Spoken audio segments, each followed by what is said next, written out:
When most people think about wealth in Skyrim, they picture overflowing treasure chests, piles of gold coins, and lavish mansions owned by the province's elite. But true wealth in Skyrim comes in many different forms. Some individuals possess enormous fortunes built through trade, politics, or family influence. Others control vast amounts of land, resources, or valuable artifacts that make them far richer than the average citizen could ever hope to become. The same is true for locations. While many settlements struggle to survive through farming, mining, or basic trade, a select few places have accumulated incredible amounts of wealth over the years. Whether through powerful merchant networks, strategic positions along trade routes, valuable natural resources, or centuries of political influence, these locations stand far above the rest of Skyrim when it comes to prosperity. From influential nobles and business owners to the richest cities and strongest economic centres, these are the wealthiest places and NPCs in all of Skyrim, where gold, power, and influence are never in short supply. The East Empire Company is arguably one of the wealthiest organisations in all of Skyrim, and its presence at the Port of Solitude serves as a reminder that true wealth in Tamriel often comes not from kings, jarls, or adventurers, but from commerce. While players spend much of Skyrim exploring ancient tombs, collecting treasure, and hunting dragons, the East Empire Company represents a different kind of fortune entirely.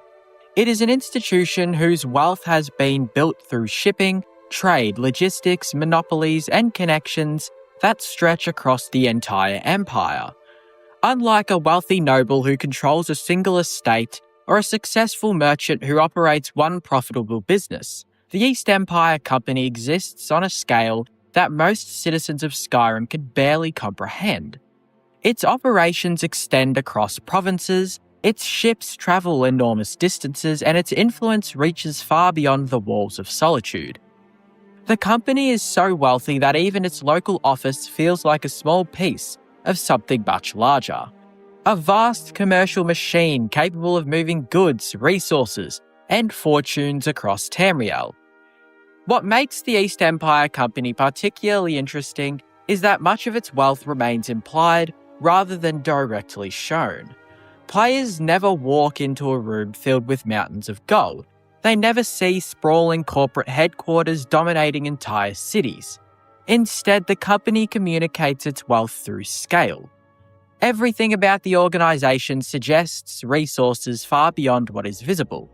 The moment players actually encounter East Empire Company facilities in Solitude, they are interacting with the local branch of an organisation that effectively serves as the Empire's commercial backbone.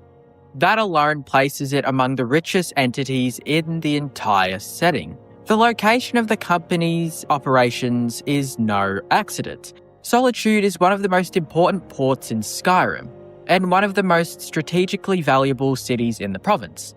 Situated along the northern coast and connected to trade routes stretching throughout Tamriel, the city provides the perfect environment for large-scale commerce. The East Empire Company understands this. Successful businesses thrive where goods move efficiently, and few places in Skyrim move goods more efficiently than Solitude. Ships arrive from distant regions, cargo passes through warehouses, merchants conduct business, resources enter and leave the province constantly. The company benefits from all of it. Every ship docking at the port represents potential profit. Every shipment represents another transaction. Every trade route represents another source of revenue. That continuous movement creates wealth on a scale most individuals could never match. One of the key reasons the East Empire Company feels so wealthy is that its income isn't dependent on a single resource. Many rich individuals in Skyrim owe their fortunes to one industry. Mining families depend on mines, landowners depend on farms, merchants depend on specific goods. The East Empire Company depends on everything. If iron sells, they profit. If lumber sells, they profit. If food sells, they also profit. The company sits at the centre of countless economic exchanges occurring throughout the empire. Rather than controlling one commodity, it helps move them all. That diversification creates immense financial stability. Even if one market suffers, others continue generating income. The result is an organization whose wealth accumulates continuously. The historical significance of the company further reinforces its status. The East Empire Company has existed for generations and operates with the backing of imperial authority. Throughout Elder Scrolls lore, the company has repeatedly demonstrated its ability to establish trading networks, exploit valuable resources, and expand into new territories. Organizations don't survive for that long without enormous financial power. Ships require maintenance, warehouses require staff, trade routes require protection. The infrastructure supporting the company is massive, and maintaining massive infrastructure requires massive wealth. The Solitude branch provides an excellent example of this principle, even though players only see a small portion of the company's overall operations. The facilities themselves suggest significant investment. Warehouses, docks, personnel, shipping equipment, and administrative systems all require resources. These aren't temporary structures, they're long-term commercial assets. The company has invested heavily in maintaining its position within one of Skyrim's most important trade centres. Businesses don't make investments unless they expect substantial returns. The East Empire Company clearly does. Compared to many wealthy NPCs throughout Skyrim, the company's resources feel almost limitless. A successful merchant like Balathor might accumulate a respectable fortune. Maven Blackbriar controls a powerful business empire. Certain nobles possess impressive estates. Yet all of these individuals remain relatively local. Their wealth exists within Skyrim. However, the East Empire Company's wealth exists throughout the whole empire. That distinction matters enormously. Local wealth can be impressive. Imperial wealth becomes transformative. The company operates on a level where individual fortunes start looking small by comparison. The relationship between the East Empire Company and maritime trade is particularly important. Throughout history, some of the wealthiest organizations in the real world built their fortunes through shipping and commerce. The same principle literally applies here. Ships connect markets, markets generate demand, demand ultimately generates profit. The East Empire Company positions itself at the center of that process. Rather than producing every good itself, the company profits from facilitating exchange. This is one of the most powerful economic positions possible. Producers depend on transport, consumers depend on that, and merchants depend on it as well. The company inserts itself between all three, and every transaction creates another opportunity for revenue. The influence associated with that wealth may be even more significant than the wealth itself. Rich organizations don't merely possess money, they possess leverage. The East Empire Company can influence trade patterns, it can direct resources, it can shape local economies. Its decisions affect merchants, cities, and entire regions. That level of influence reflects extraordinary financial power. Few entities in Skyrim possess comparable reach. Even powerful Jarls often exercise authority within their own holds. Its economic footprint extends far beyond any single city. The docks of Solitude constantly reinforce this perception. Every ship represents a connection to distant markets. Every crate suggests valuable cargo. Every warehouse implies ongoing commercial activity. Players may only witness a snapshot of these operations, but the implications are enormous. The visible facilities are merely the surface layer. The true wealth exists in the networks supporting them. Trade routes stretching across oceans, partnerships spanning provinces, generations of accumulated commercial power. All of it contributes to the company's immense fortune. Compared to resource-based fortunes such as those controlled by mining families in Markarth, the East Empire Company's wealth feels much more sustainable. Mines can be exhausted, harvests can fail, local industries can decline. But trade adapts. As long as goods are moving, opportunities for profit remain. The company benefits from the economy itself rather than any single component of it. That flexibility makes its wealth remarkably resilient. The organisation also benefits from a scale in a way competitors cannot match. Large networks create efficiencies unavailable to smaller businesses. More ships, more routes, more warehouses, more personnel. Each new asset increases the value of the existing network. The result is a cycle of growth that naturally favours large organisations. The East Empire Company has been growing for generations. Its size becomes a competitive advantage, and ultimately, competitive advantages generate wealth. Another fascinating aspect of the company is how ordinary it appears on the surface. Players can often walk past East Empire facilities without immediately recognising the scale of the organisation behind them. There are no golden palaces, no extravagant monuments, no obvious displays of luxury. Instead, the wealth hides within systems, shipping systems, distribution and commercial systems as well. The company resembles a machine designed to convert trade into profit. Machines don't need to look impressive, they only need to work. And by every indication, the East Empire Company's machine works exceptionally well. Even the political instability of Skyrim during the Civil War highlights the company's strength. Wars disrupt trade, disruptions create challenges. Yet organisations with large networks often survive such challenges better than smaller competitors. The East Empire Company has endured political upheaval before. Its wealth provides resilience, its influence provides options, its infrastructure provides continuity. Those advantages separate truly wealthy organisations from merely successful ones. That's ultimately what makes the Empire Company one of the wealthiest entities in all of Skyrim. Not because players see vast piles of gold, not because its representatives flaunt extravagant lifestyles, but because the company controls something far more valuable than treasure. It controls trade, it controls movement, it controls access to markets spanning an empire. From its operations at the Port of Solitude, it connects Skyrim to the wider world, turning ships, cargo and commerce into immense financial power. A merchant can become rich, a noble can become wealthy, a jarl can accumulate influence. But the East Empire Company operates on an entirely different scale.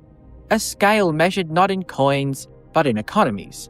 And few fortunes in Tamriel can compete with that. At first glance, Dragon Bridge does not look like it belongs anywhere near a discussion about the wealthiest places in all of Skyrim. In fact, most players probably pass through the settlement without giving it much thought. Compared to major cities like Solitude, Whiterun or Markarth, Dragon Bridge appears almost insignificant. It consists of a handful of buildings, a tavern, a mill, a farm, and the famous bridge that gives the village its name. There are no towering castles, no sprawling marketplaces, no noble districts, and no obvious displays of luxury. On the surface, it looks like exactly what it is, a small settlement located along a major road. Yet beneath the modest appearance lies one of the most surprising economic realities in the entire game. Analysis of Skyrim's in-game data reveals that Dragon Bridge possesses a combined wealth exceeding 10,696 gold when evaluating the value of local inventories, possessions, and available resources. For a settlement of its size, that figure is remarkable. In fact, Dragon Bridge quietly emerges as one of the wealthiest small villages in Skyrim, outperforming many locations that appear far more prosperous at first glance. What makes this even more fascinating is that the village's wealth is not the result of a single rich family or an extraordinary natural resource. Instead, Dragon Bridge benefits from something arguably more valuable: location. To understand why Dragon Bridge accumulates so much wealth, it is important to look at where the village sits within Skyrim's geography. The settlement occupies one of the most strategically valuable positions in the province. The massive stone bridge spans the Karth River, serves as one of the primary routes connecting Solitude with the rest of Skyrim. Anyone travelling by land toward the capital from much of the province is likely to pass through Dragon Bridge. That constant movement creates opportunity. Trade follows roads, money follows trade, and Dragon Bridge sits directly in the path of both. Unlike isolated villages hidden deep within forests or mountain valleys, Dragon Bridge exists on a major transportation corridor. Merchants transporting goods travel through the settlement. Imperial personnel also travel through as well. Farmers, labourers, messengers, nobles, and countless other travellers eventually find themselves crossing the bridge. Every traveller represents economic activity. Food must be purchased, supplies must be replaced, rooms must be rented, services must be provided. Over time, those small transactions accumulate into substantial wealth. The bridge itself acts almost like an economic engine. Throughout history, settlements positioned near important crossings often become prosperous because movement naturally concentrates around them. Dragon Bridge follows the same principle. The village doesn't need to attract people artificially. The road does the work, the bridge and the geography also does it as well. As long as travellers continue moving between Solitude and the rest of Skyrim, Dragon Bridge remains relevant. And relevance ultimately generates income. The connection to Solitude is particularly important. Solitude is not merely another city, it serves as the capital of Harfinger, one of Skyrim's largest trade hubs, a major port, and the centre of imperial authority within the province. Proximity to wealth often creates wealth in its own sense. Dragon Bridge benefits enormously from this relationship. Goods entering and leaving Solitude pass nearby. Officials moving to and from the capital also pass. Commercial traffic associated with the city also passes as well. The village effectively exists in the economic shadow of one of Skyrim's most important urban centres. That alone provides significant advantages. Many small settlements struggle because they exist far from major markets. Dragon Bridge enjoys the opposite situation. One of the richest markets in Skyrim sits just down the road. The Penitus Oculatus outpost further elevates the settlement's economic importance. This is perhaps one of the most overlooked reasons Dragon Bridge appears so wealthy in game data. The presence of the outpost introduces a level of political and financial significance that most villagers never experience. The Penitus Oculatus are not ordinary guards. They are the Emperor's protectors, elite agents connected directly to Imperial authority. Organisations of that nature require resources. They require supplies, infrastructure, and support networks. The existence of the outpost brings wealth into the area almost by default. Imperial institutions tend to attract funding. Funding attracts workers, workers attract services, services ultimately attract commerce. The entire local economy benefits. Even if players never directly witness these financial relationships, the implications are clear. The village enjoys access to economic opportunities unavailable to most rural communities. The NPCs themselves also play a massive part into why Dragon Bridge feels so wealthy. While Dragon Bridge lacks the population density of larger settlements, many of its residents possess more resources than players might initially expect. Their inventories, possessions, homes, and economic activities collectively contribute to the village's impressive wealth total. This is one of the reasons Dragon Bridge stands out so dramatically when examined through game statistics. The settlement doesn't necessarily look wealthy, but the numbers tell a different story. Hidden beneath its modest appearance is a surprisingly affluent community. That contrast makes Dragon Bridge particularly fascinating. Many wealthy locations advertise their prosperity openly. Dragon Bridge doesn't. The village remains understated. Its wealth exists quietly. The local economy also benefits from diversity. Some villages depend almost entirely on a single industry. Mining communities rely on mines, farming villages rely on agriculture. Dragon Bridge enjoys multiple economic inputs. Trade passes through the settlement. Travellers spend money there. Local agriculture contributes additional resources. The nearby Imperial presence provides stability and demand. This diversification creates resilience. If one source of income weakens, others continue functioning. And as a result, wealth accumulates steadily rather than fluctuating dramatically. Compared to more remote settlements such as Kynes Grove or Shaw's Stone, Dragon Bridge feels unusually connected. Isolation often limits economic growth. Connection encourages it. Dragon Bridge remains connected to everything: roads, trade routes, political institutions, military infrastructure, major cities. These connections generate opportunities that smaller settlements simply cannot replicate. The village effectively leverages its position within Skyrim's broader economy. Its success stems not from scale, but from access. The famous bridge itself contributes symbolically as well as practically. The infrastructure represents investment. Large infrastructure projects attract activity. The bridge is one of the most recognizable landmarks in Skyrim, precisely because of its importance. People notice it, people use it, people depend on it. And wherever people gather, economic activity follows. The settlement benefits from being associated with one of the province's most significant transportation assets. The inn located within Dragon Bridge plays a surprisingly important role too. Travellers crossing long distances need places to rest. The Four Shields Tavern provides exactly that. As traffic flows through the village, the inn captures a portion of that activity. Food, lodging, and information becomes commodities. Every guest represents revenue. Every visitor contributes to the local economy, and over time, the cumulative effect becomes substantial. This pattern repeats throughout the settlement. Small businesses benefit from large traffic volumes. The village succeeds through consistency rather than spectacle. Another factor worth considering is security. Wealth often gravitates towards stability.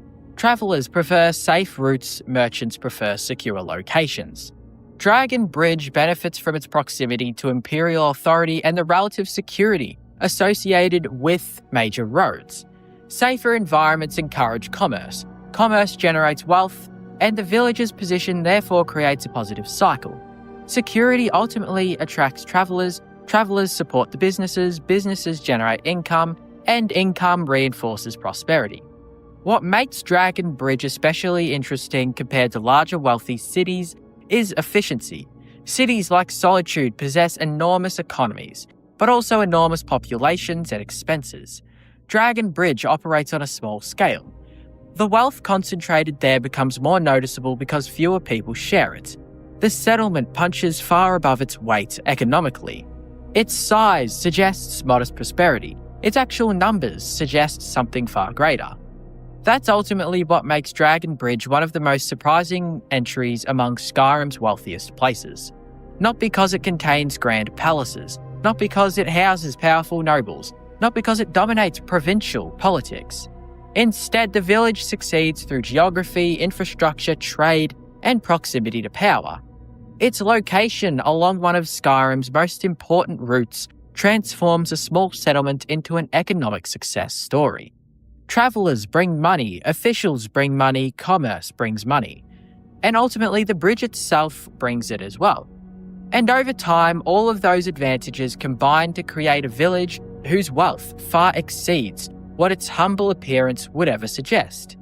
A tiny settlement standing in the shadow of Solitude, a handful of buildings beside a famous bridge, and quietly, almost invisibly, one of the richest small communities in the entire province.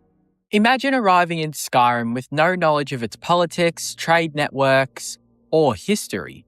You travel across the tundra of Whiterun, through the forests of Falkreath, past the rugged cliffs of the Reach, and eventually reach the massive stone arch rising above the Sea of Ghosts.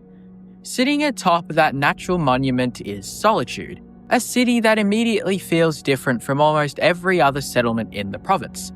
Before you even enter its gates, the signs of wealth are everywhere. The city occupies one of the most valuable locations in Skyrim. It possesses some of the most impressive architecture in the game. It serves as the capital of Harfinger and the centre of imperial power in the region. Ships arrive at its docks carrying goods from distant lands.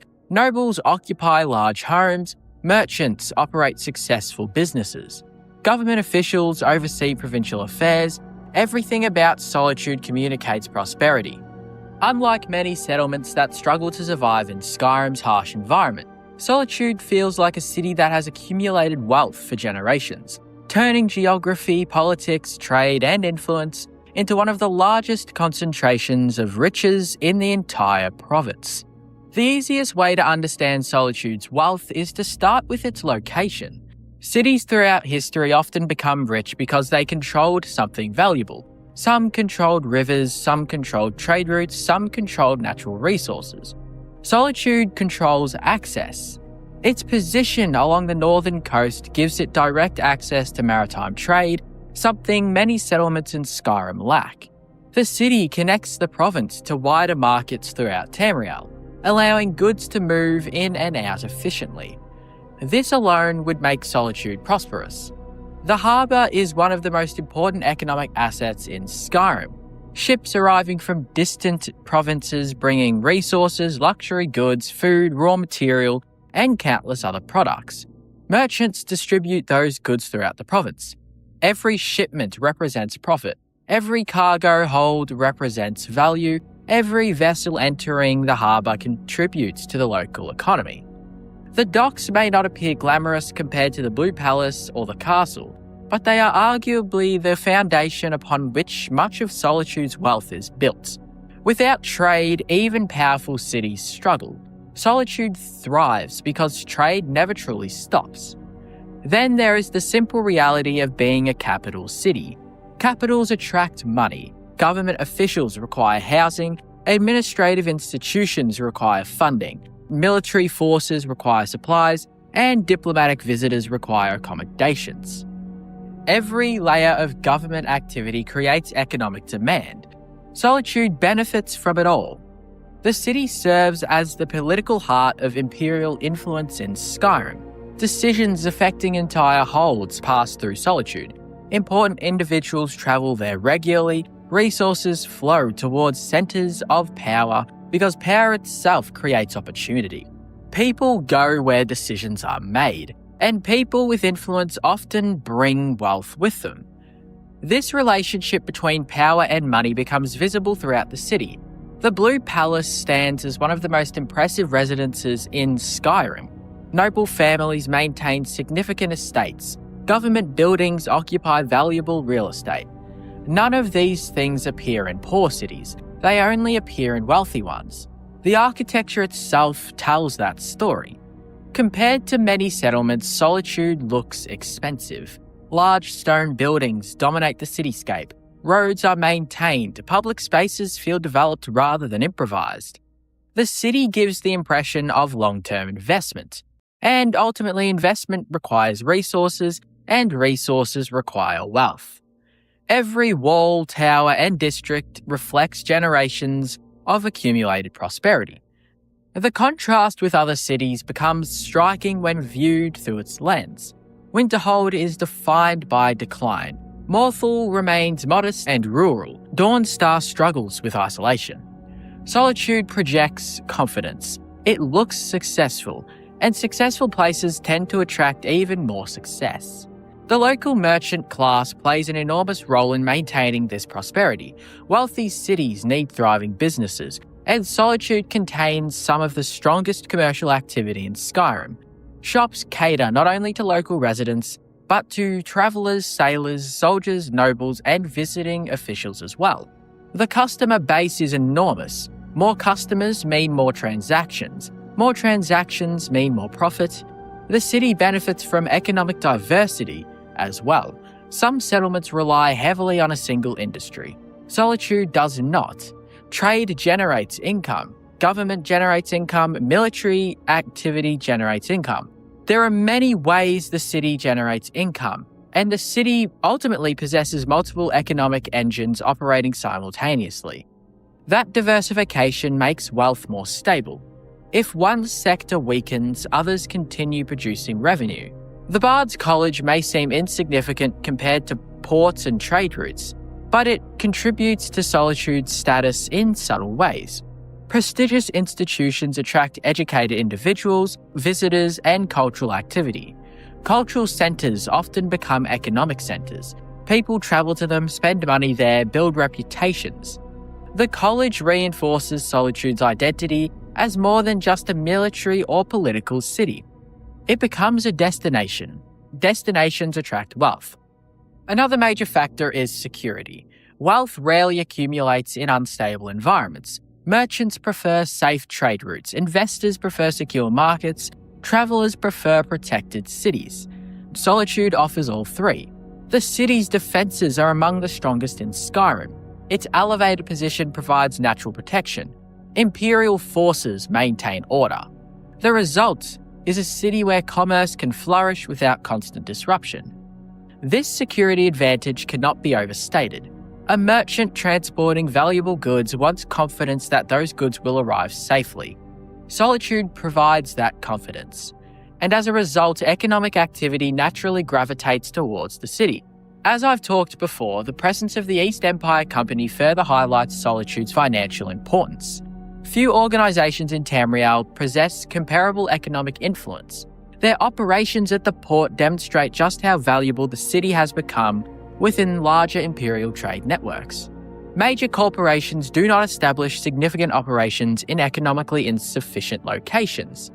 They go where money moves, and money moves through Solitude constantly. The city's residents also reflect its wealth. Many NPCs living in Solitude enjoy lifestyles unavailable elsewhere in Skyrim. Large homes, expensive furnishings, fine clothing, and connections to influential institutions all point toward a relatively affluent population. Not everyone in Solitude is rich, of course, but the concentration of wealth is noticeably higher than in many other settlements.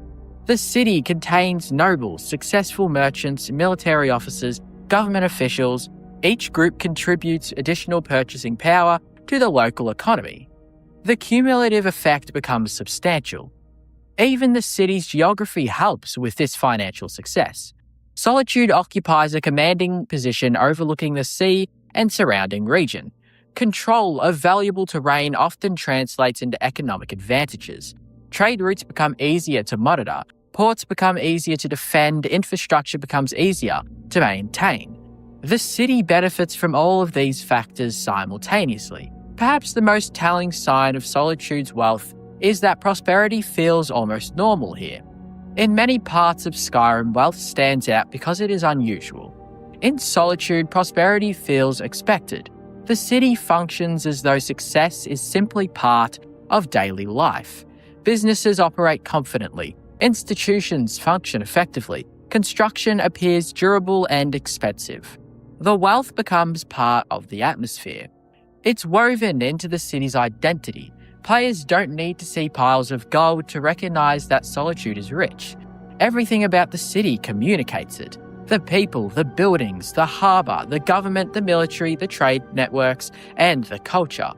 All of these elements work together to create one of the most prosperous locations in the province. That's ultimately what separates Solitude from many other wealthy places in Skyrim. Its wealth doesn't come from a single mine, a single family, or a single business. It comes from systems, trade systems, political systems, military ones, economic ones as well.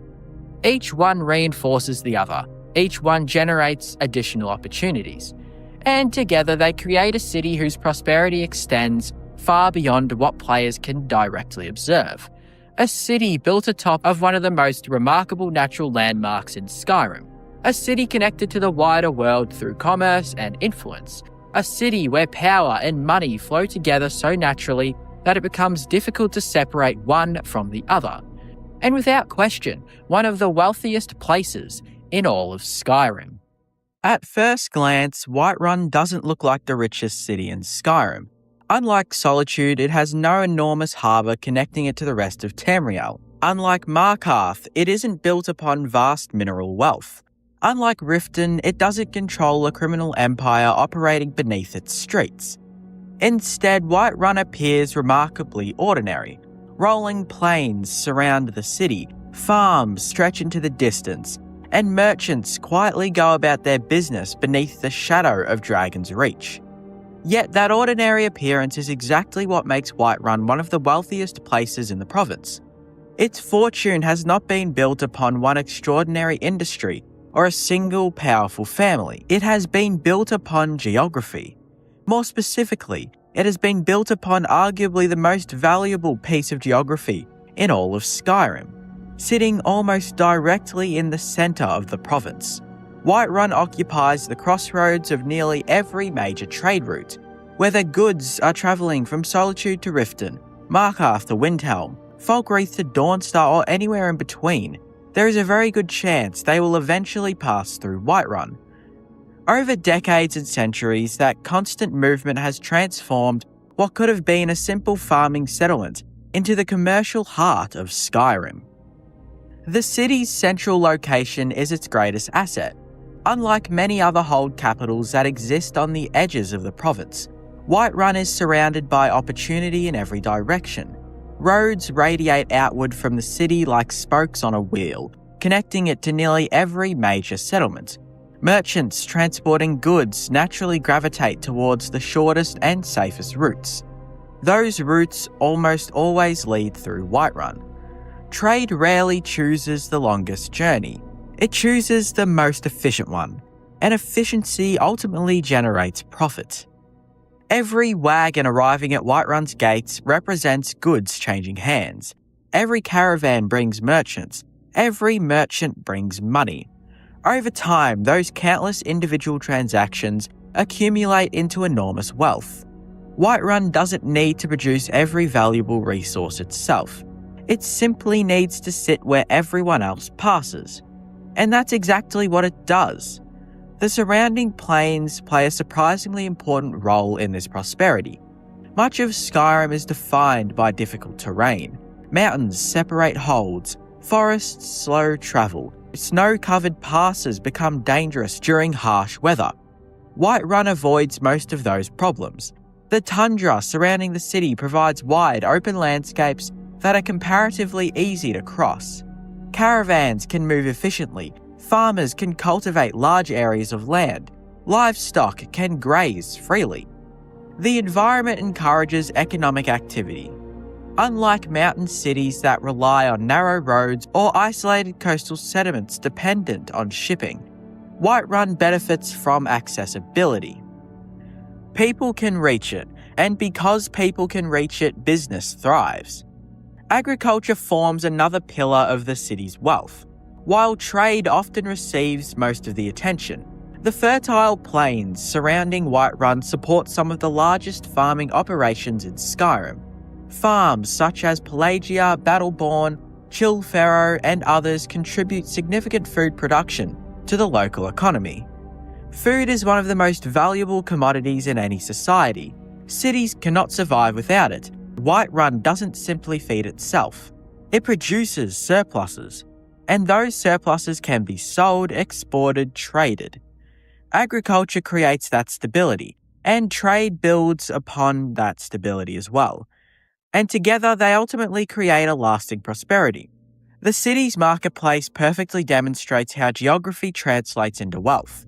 Unlike marketplaces in more isolated settlements, Whiterun's market serves people arriving from virtually every direction.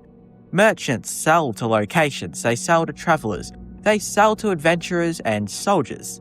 The diversity of customers strengthens the economy enormously. If one group spends less, another often compensates. The market remains active because Whiterun constantly attracts new visitors. It rarely depends on a single source of income. That economic diversity is one of the city's greatest strengths. The local merchant community reflects this prosperity beautifully. Businesses like Balathor's General Goods, Arcadia's Cauldron, War Maidens, and numerous market stalls all coexist within a relatively compact commercial district. Competition generally occurs where customers are plentiful, and Whiterun clearly has enough demand to support multiple successful businesses operating side by side. That alone says a great deal about the city's financial health. Healthy economies attract entrepreneurs. Entrepreneurs create additional commerce, and commerce attracts more visitors. The cycle reinforces itself continuously. The city's political stability also contributes as well. Jarl Bolgraf governs one of the most strategically important holds in Skyrim, yet Whiterun largely avoids the extremes affecting many other cities. While the civil war eventually reaches the city, Whiterun spends much of the game maintaining a careful balance between competing factions. Stability encourages investment. Merchants prefer predictable environments. Trade flourishes where roads remain open. The city's leadership understands this. Whiterun's neutrality, at least initially, helps preserve its economic importance. People continue doing business there because they trust the city to remain functional. And trust has economic value, perhaps more than any other resource. Dragon Reach itself symbolises another dimension of Whiterun's wealth. While it primarily serves as the Jarl's palace, its construction demonstrates the city's historical prosperity. Massive halls, impressive architecture, and commanding views all require significant resources to build and maintain. Poor cities rarely construct monuments of that scale. Wealthy ones do. Dragon Reach stands not only as a political centre, but also as evidence of generations of accumulated prosperity. The city's relationship with the Khajiit caravans further reinforces its role as Skyrim's commercial crossroads. Although the caravans remain outside the walls, their repeated presence near Whiterun highlights the city's importance within broader trade networks. Professional merchants choose profitable routes. The Khajiit constantly return because Whiterun provides customers. Customers generate revenue, revenue keeps caravans moving. Even traders operating outside traditional economic systems recognizes the city's value. Compared to Solitude, the source of Whiterun's wealth feels fundamentally different. Solitude prospers because it controls international trade through maritime connections and imperial politics. Whiterun prospers because it connects Skyrim to itself. It is the province's internal marketplace. Its wealth comes from circulation rather than importation. Every hold contributes to Whiterun's economy in some way. Every hold depends upon its return. That mutual relationship creates resilience. Even if external trade slows, internal commerce continues. The city's blacksmithing industry benefits enormously from this position. War Maidens serves travellers preparing for long journeys, adventurers upgrading equipment, and local residents maintaining tools. Blacksmiths thrive where people travel. Travel wears down equipment, equipment requires repairs, and repairs generates business. Again, Whiterun's location turns movement into profit. The Benned Mare plays a similar role. Inns situated along major routes often become economic centres in their own rights. Travellers need food, rest, information, accommodation. The Benned Mare supplies all four. Every guest represents another contribution to Whiterun's economy. Its popularity reflects the city's broader commercial success. The city's openness also deserves attention. Unlike heavily fortified mountain settlements with little approaches, Whiterun welcomes movement. The roads leading towards the city remain visible across the plains. Visitors can see the city from great distances. The city almost advertises itself. This openness creates psychological accessibility. People naturally move towards places that feel easy to reach. Whiterun benefits from that instinct constantly. Another important factor is that Whiterun's economy doesn't rely on luxury. It relies on necessity.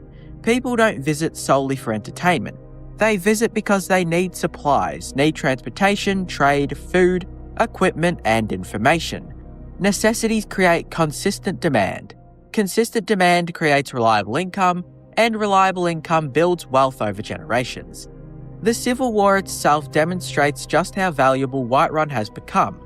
Both the Empire and the Stormcloaks understand the city's strategic importance. Neither side can afford to ignore it.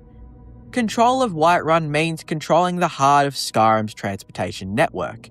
Military often follows economic geography. Whoever controls trade routes gains enormous advantages. The city's role within the conflict highlights just how economically significant it has become. Every road seems to point towards Whiterun.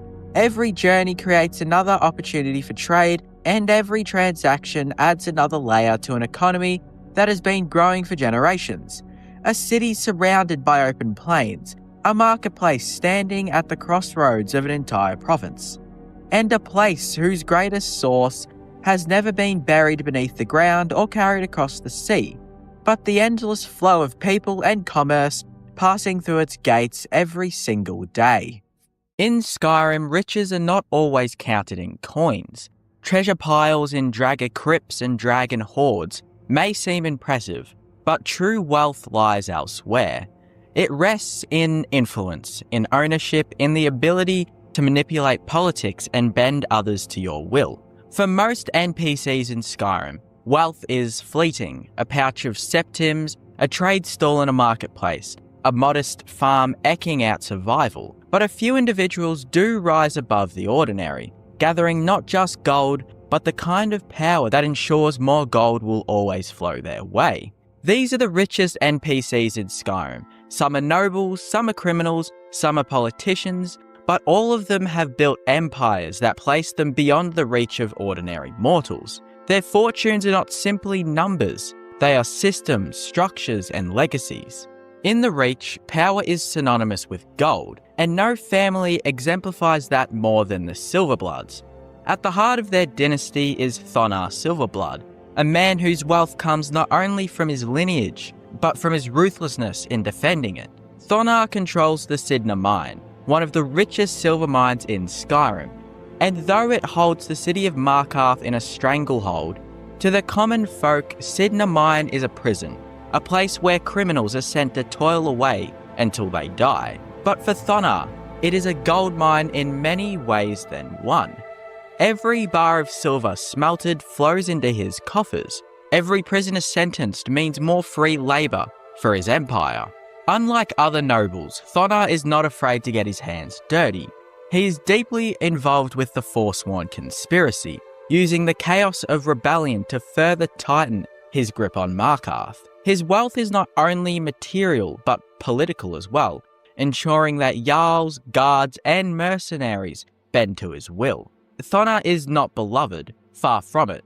He is actually feared and despised, but that matters little. For him, silver is power, and in Markarth, the Silverbloods will always come out on top. Jarls across Skyrim wield enormous resources, but few can match the wealth and prosperity of Jarl Bolgruff of Whiterun. Whiterun is Skyrim's beating heart, positioned at the crossroads of nearly every major trade route. Goods from the north, south, east, and west all pass through its gates. Merchants pay taxes, caravans bring coin, and travellers spend freely in inns and markets. As Jarl, Bolgruff oversees this economy artery, collecting revenues and distributing wealth as he sees fit. Unlike the decadence of Maven Blackbriar or the cruelty of Thonar Silverblood, Bolgruff's wealth carries an air of legitimacy. He invests in the city's infrastructure, in Dragon's Reach, and in the defences of his people. His riches fund not just luxury, but stability. And yet, beneath his steady demeanour, Bolgruff knows his wealth is precarious. The Civil War threatens Whiterun's neutrality, and the arrival of dragons places his city at the centre of chaos. Still, no one can deny that Bolgruff commands not only one of Skyrim's most powerful armies, but also one of its richest coffers. His fortune is tied not to crime or corruption, but to geography and governance. In Skyrim's dangerous world, that makes him unique among the wealthy elite. While technically a foreigner, General Tullius wields wealth and resources in Skyrim that few locals can rival. His position as commander of the Imperial Legion in Skyrim grants him access to the coffers of the Empire itself. Every fort, every soldier's wage, every piece of steel armour or sharpened blade, all are funded through his influence. Tullius himself may not flaunt his wealth. He dresses like a soldier, speaks bluntly, and cares little for luxury. But make no mistake, his reach is vast. With the Empire's treasury behind him, Tullius can raise armies, fund campaigns, and dictate the flow of supplies across Skyrim. His wealth is systematic rather than personal. It lies in the ability to redirect caravans, requisition goods, to command loyalty through pay. Unlike Maven, who thrives on corruption, or Thonar, who profits from mines, Tullius's riches come from being the representative of an empire that spans continents. While Stormcloak sympathizers may despise him, no one can deny the sheer power behind his purse. His wealth is a reminder that Skyrim's conflicts are not just local, they are tied to the vast machinery of the Imperial Heartland. At first glance, Brynjolf doesn't seem as wealthy as the others on this list. He is a thief, a schemer, and a man who spends his time hawking fake potions in the market stalls of Riften. But appearances are deceptive. As the de facto recruiter of the Thieves Guild, Brynjolf controls access to one of the most lucrative underground organisations in Skyrim. Every heist, every smuggling operation, every pocket picked in the Rift eventually funnels profit back through him and associates. While Mercer Frey may have sat in the Guildmaster's chair for a time, Brynjolf was always the heart of its operations, the man who kept the guild alive through charm, charisma, and calculated risk. When the Dragonborn restores the Thieves Guild to its former glory, Brynjolf emerges as one of its most powerful figures, managing wealth that rivals that of Jarls. His riches aren't stacked in vaults like Thonar's silver, nor displayed in lavish estates. Instead, they are fluid, constantly moving, feeding a network of thieves, fencers, and smugglers. Brynjolf's fortune lies in his adaptability. In a land of rigid hierarchies and dynasties, he thrives on flexibilities. His riches aren't bound by borders or titles. They are as slippery and elusive as the man himself. At the top of this list, unsurprisingly, sits Maven Blackbriar. To call her the richest NPC in Skyrim is almost an understatement. She is not merely wealthy, she is untouchable. Maven controls Blackbriar Meadery, one of Skyrim's most successful businesses, ensuring that every mug of mead sold carries her name and adds to her fortune. But mead is only the beginning. She controls smuggling, trade routes, mercenary companies, and the Thieves Guild itself.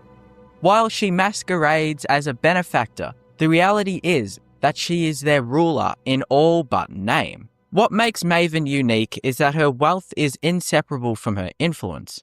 She cannot be killed, cannot be overthrown, and cannot be intimidated. Jarls bow to her, guards obey her, and criminals revere her. Even the Dragonborn, a figure of immense power, becomes little more than her tool. Her children extend her dynasty as well, ensuring that the Blackbriar name will dominate long after Maven herself is gone. In Riften, her word is law. In Skyrim, her influence spreads like roots through stone. Maven Blackbriar is more than the richest NPC in Skyrim. She is Skyrim's unseen queen, a monarch without a throne, whose wealth is measured not in septims, but in inevitability. To understand why these NPCs are the richest, one must also consider how wealth functions in Skyrim. Jarls live in longhouses, surrounded by advisors and guards. Their riches fund armies and architecture. Nobles like Thonar build dynasties around mines, turning natural resources into political clout. Military leaders like Tullius wield the wealth of entire empires. But characters like Maven and Brynjolf reveal another truth. Wealth in Skyrim is often criminal. Illicit trade, smuggling, and intimidation yield profits just as surely as taxes or tithes. The lifestyle of Skyrim's richest is therefore not one of open extravagance, but of subtle dominance. While the common villager worries about wolves or dragger, the wealthy few plot in meaderies, throne rooms, and war councils. Their wealth is not simply about coin, it is about bending Skyrim's fate to their desires. In the end, wealth in Skyrim is not equal. Some inherit it, others steal it, and others command it through military might. But the richest NPCs all share one thing in common: permanence.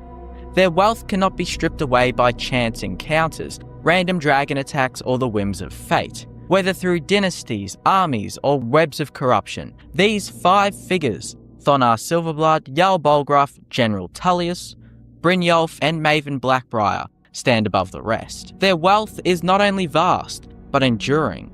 And among them, Maven Blackbriar towers highest. She doesn't just own riches, she owns Skyrim's silence, its shadows, and its very systems of power. That is why these five deserve their titles as the richest NPCs in all of Skyrim. Imagine waking up in the cold, harsh lands of Skyrim, with nothing but the rags on your back and the faint hope of making a name for yourself.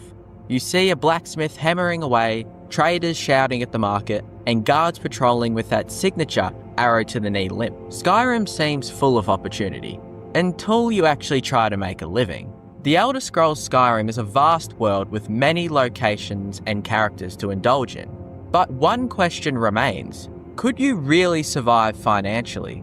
Are the wages fair, or are you just one dragon attack away from bankruptcy? Let's break down Skyrim's economy, job market, and cost of living to determine whether an honest worker can actually make ends meet, or if the only viable career path is thievery and adventuring. Before discussing wages, it's important to understand the state of Skyrim's economy.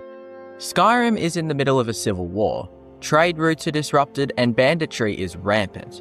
The province's economy is largely feudal, with wealth concentrated in the hands of the Jarls, nobility, and powerful merchants like Maven Blackbriar. Meanwhile, the average citizen scrapes by with low wages and little job security. Unlike real-world economies, Skyrim doesn't have a fluctuating currency system.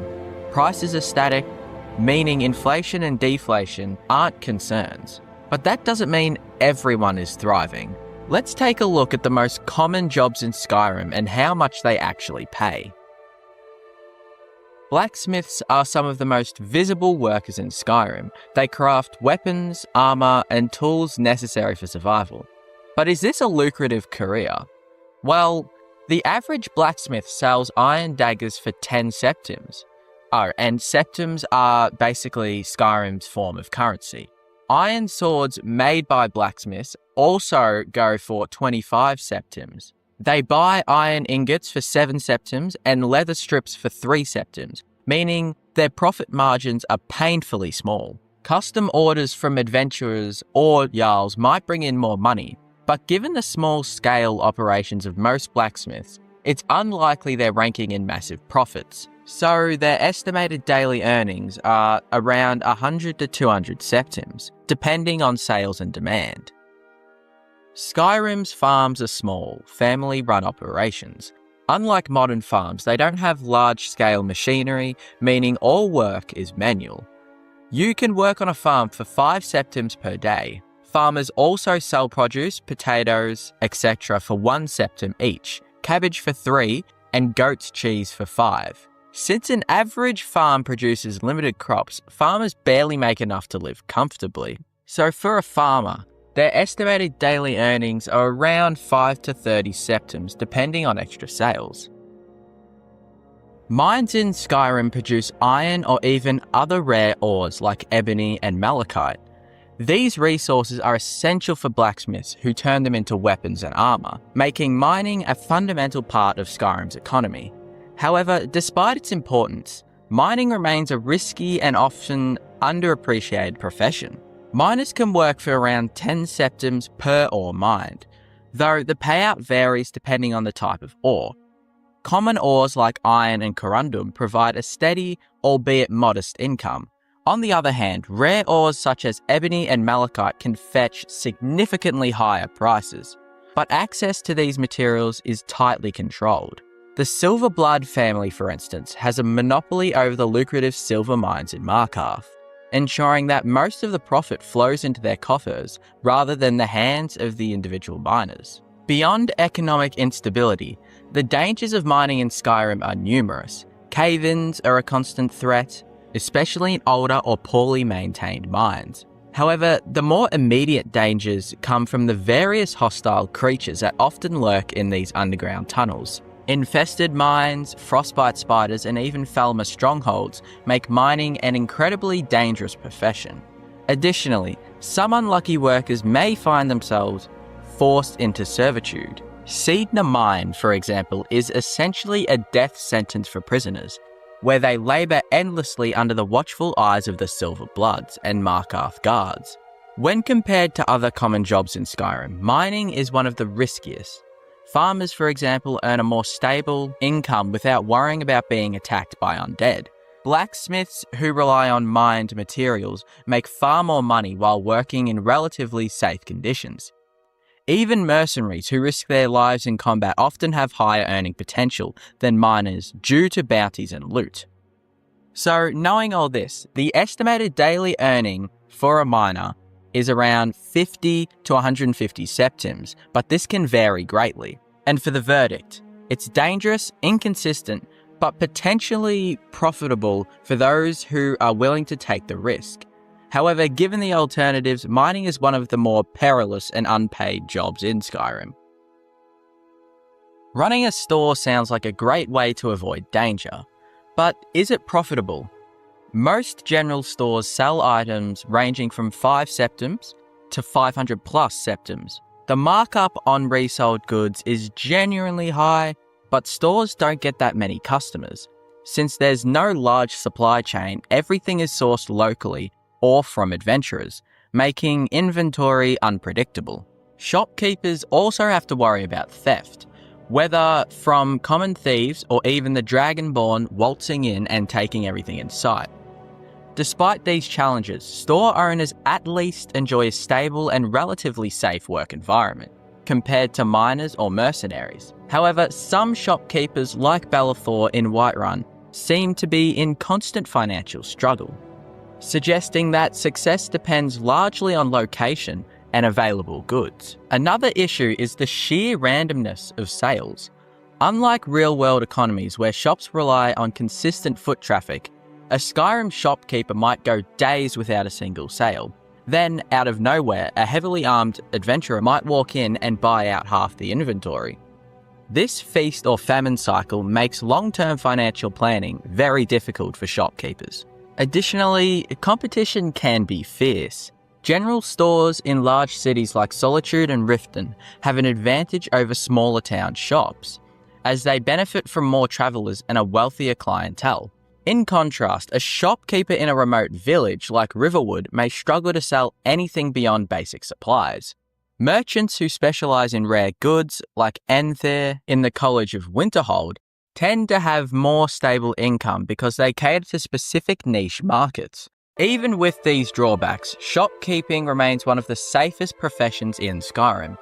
Unlike mercenaries, which I'll touch on later, or miners, shopkeepers don't have to risk life and limb just to earn their pay. While they might get the occasional shakedown from bandits or a local gang like the Blackbriars, most shopkeepers can simply lock their doors at night and be relatively safe. For their estimated daily earnings, it's around 150 to 300 septims.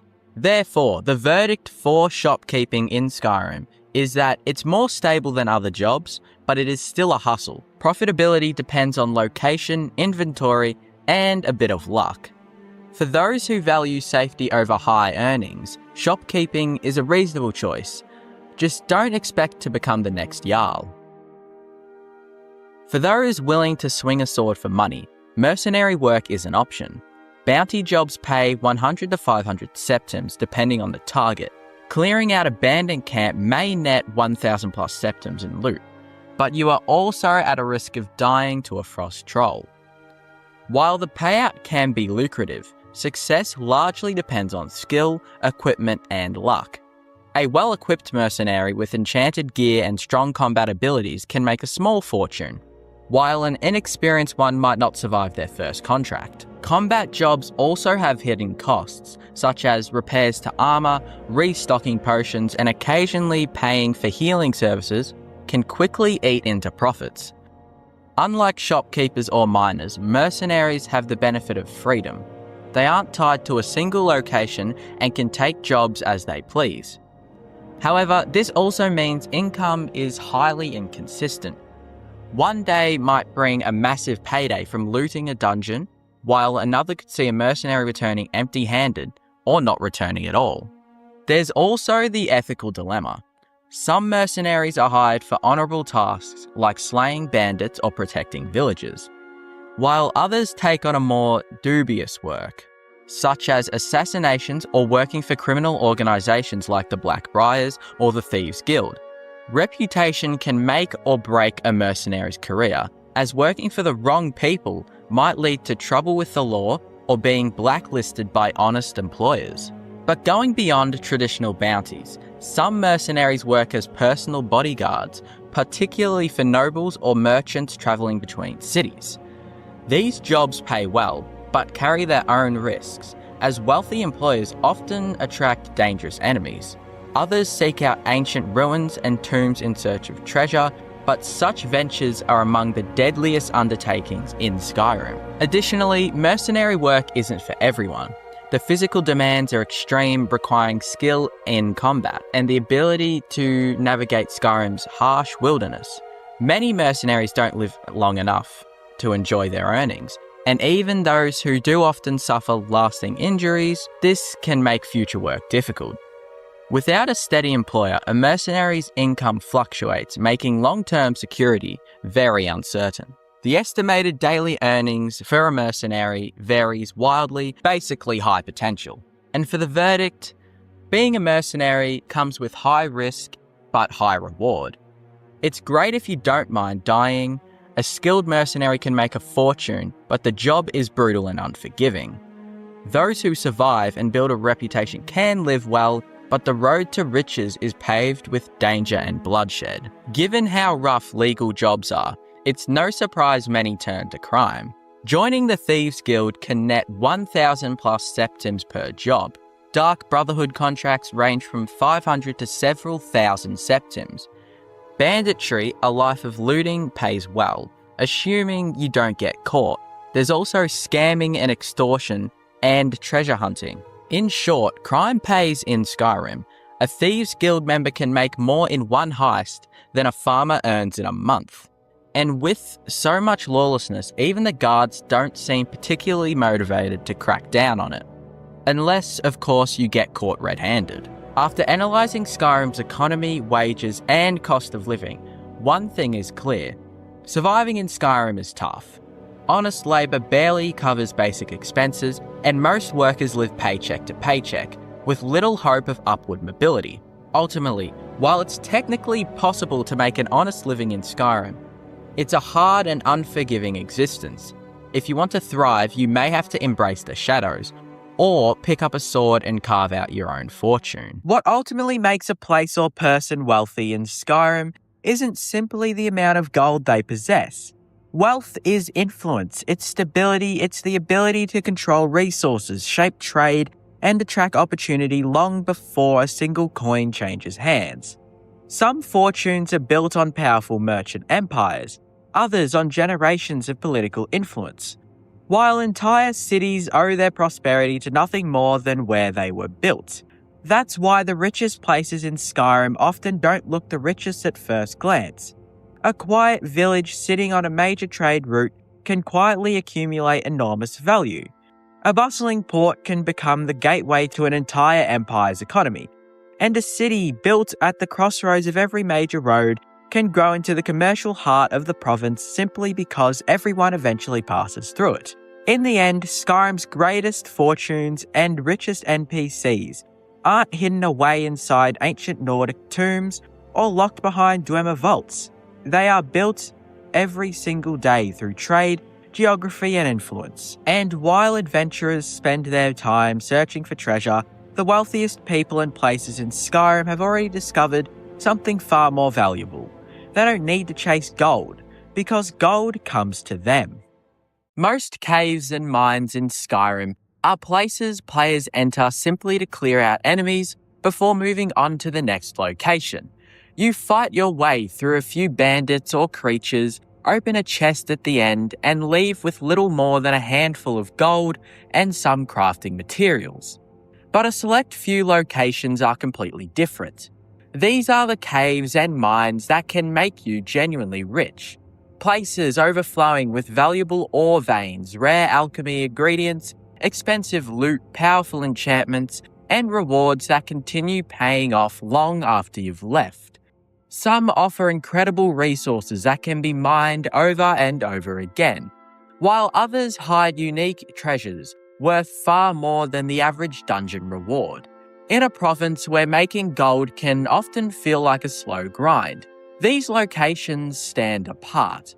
They're not just worth exploring, they're worth investing your time in. Because if you're looking for the most rewarding, profitable, and lucrative caves and mines in all of Skyrim, these are the places where every trip underground has the potential to make you significantly wealthier than when you entered. At first glance, Halted Stream Camp doesn't look like one of those most profitable locations in all of Skyrim. In fact, most players walk towards it, expecting nothing more than another routine bandit camp sitting on the frozen plains north of Whiterun. There are a few wooden fortifications, a watchtower, some scattered tents, and a cave entrance leading underground. Compared to Skyrim's enormous Dwemer ruins or sprawling Nordic tombs, it seems almost insignificant. But appearances can be incredibly misleading. Hidden beneath this ordinary-looking camp is one of the most valuable early-game locations in the entire province.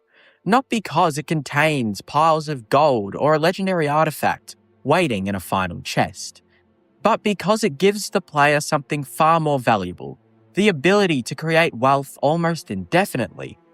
Between its unusually large supply of iron ore veins and the famous mineral ore spell tome, Halted Stream Camp transforms from a simple dungeon into one of Skyrim's greatest economic opportunities.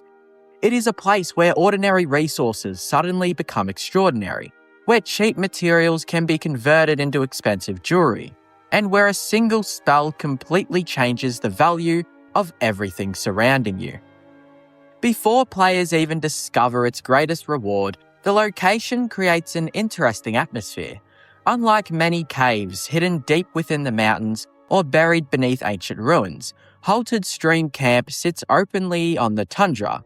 The approach feels exposed. Snow blows across the landscape, mammoths wander nearby, and the wide plains surrounding Whiterun stretch into the distance. This is very little cover. The camp almost advertises itself. Smoke rises from campfires, bandits patrol the walls, watchtowers overlook the surrounding landscape. From a distance, it feels like a functioning outpost rather than an abandoned ruin. That immediately gives the location a different personality. Instead of exploring forgotten history, you're invading someone's livelihood. The bandits have settled here for a reason, and once you enter the cave, that reason becomes increasingly obvious. The interior feels surprisingly industrial compared to many other caves in Skyrim. Rather than focusing entirely on ancient architecture or natural caverns, much of Halted Stream Camp revolves around mining. Wooden supports reinforce tunnels. Mining equipment lies abandoned beside ore veins. The cave carries the unmistakable feeling of a place built for extracting resources rather than hidden treasure. That subtle difference changes the atmosphere dramatically. Many Skyrim dungeons feel like places people have occupied. Halted Stream Camp feels like a place people have worked. The distinction is important. You don't simply move through abandoned chambers, you move through the remains of an operation. Every tunnel reminds you that wealth was literally being carved from the rock. The iron ore veins are the first indication that this cave offers something different. Iron is often dismissed by experienced players because of its relatively low value. It is common, abundant, and easy to obtain throughout Skyrim. Normally, large quantities of iron wouldn't make a location especially profitable. But Halted Stream Camp isn't normal, because hidden deeper within the cave lies one of the most valuable spell tomes in the game. The Transmute Mineral Ore spell completely transforms the player's relationship with mining. Before finding it, iron is simply just iron, useful perhaps, profitable only in large quantities. After finding it, every iron ore vein becomes potential gold. That single change alters the economic value of the entire cave. The spell itself is brilliantly simple. Cast it once and iron ore becomes silver ore. Cast it again and silver becomes gold. What begins as one of the cheapest ores in Skyrim gradually transforms into one of the most valuable. Suddenly, every mining trip becomes dramatically more rewarding. The iron scattered throughout the cave stops being ordinary. It becomes an investment, potential, profit waiting to happen. Very few rewards in Skyrim permanently change how players view the game world. Transmute mineral ore does exactly that. After leaving Halted Stream Camp, players often find themselves looking at iron deposits differently. Instead of ignoring them, they begin seeing opportunity. Every mine becomes more valuable. Every blacksmith visit becomes more profitable. The spell fundamentally rewrites the economy. Of course, raw gold ore alone isn't where the real fortune lies. The true brilliance comes from combining transmuted gold with smithing. Gold ingots can be crafted into rings and necklaces.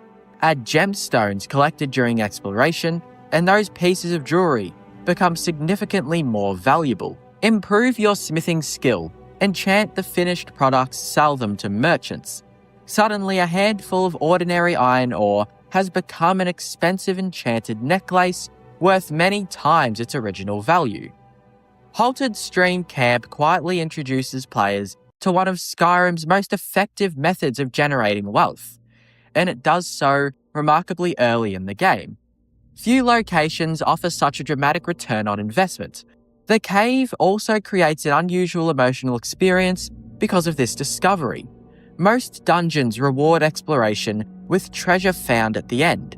Halted Stream Camp rewards understanding. Players don't simply receive wealth, they receive knowledge.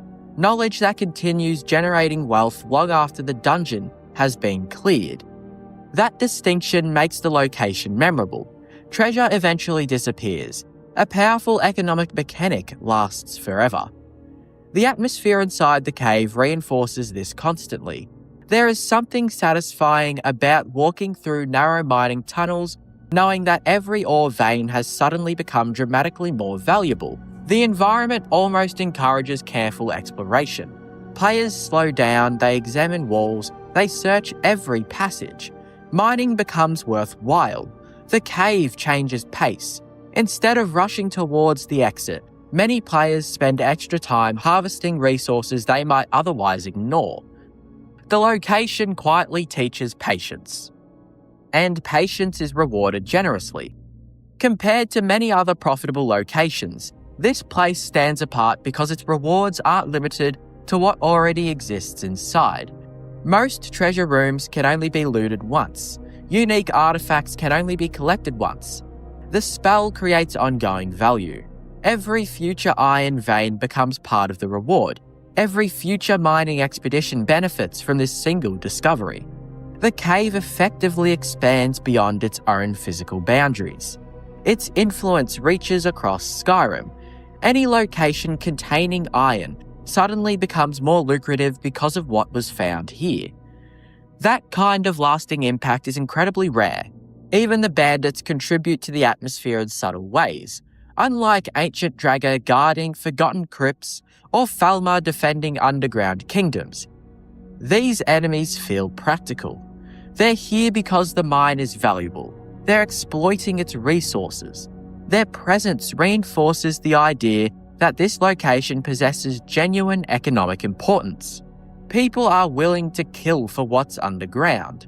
That alone tells players they have found something worth protecting. The relatively compact size of the cave also works in its favour. Halted Stream Camp never overstays its welcome. Exploration remains focused. The players discover the mining operation, fights through the bandits, finds the spells, harvests the ore, leaves richer than they arrived. The experience feels efficient. Every room contributes something worthwhile. There is very little wasted space.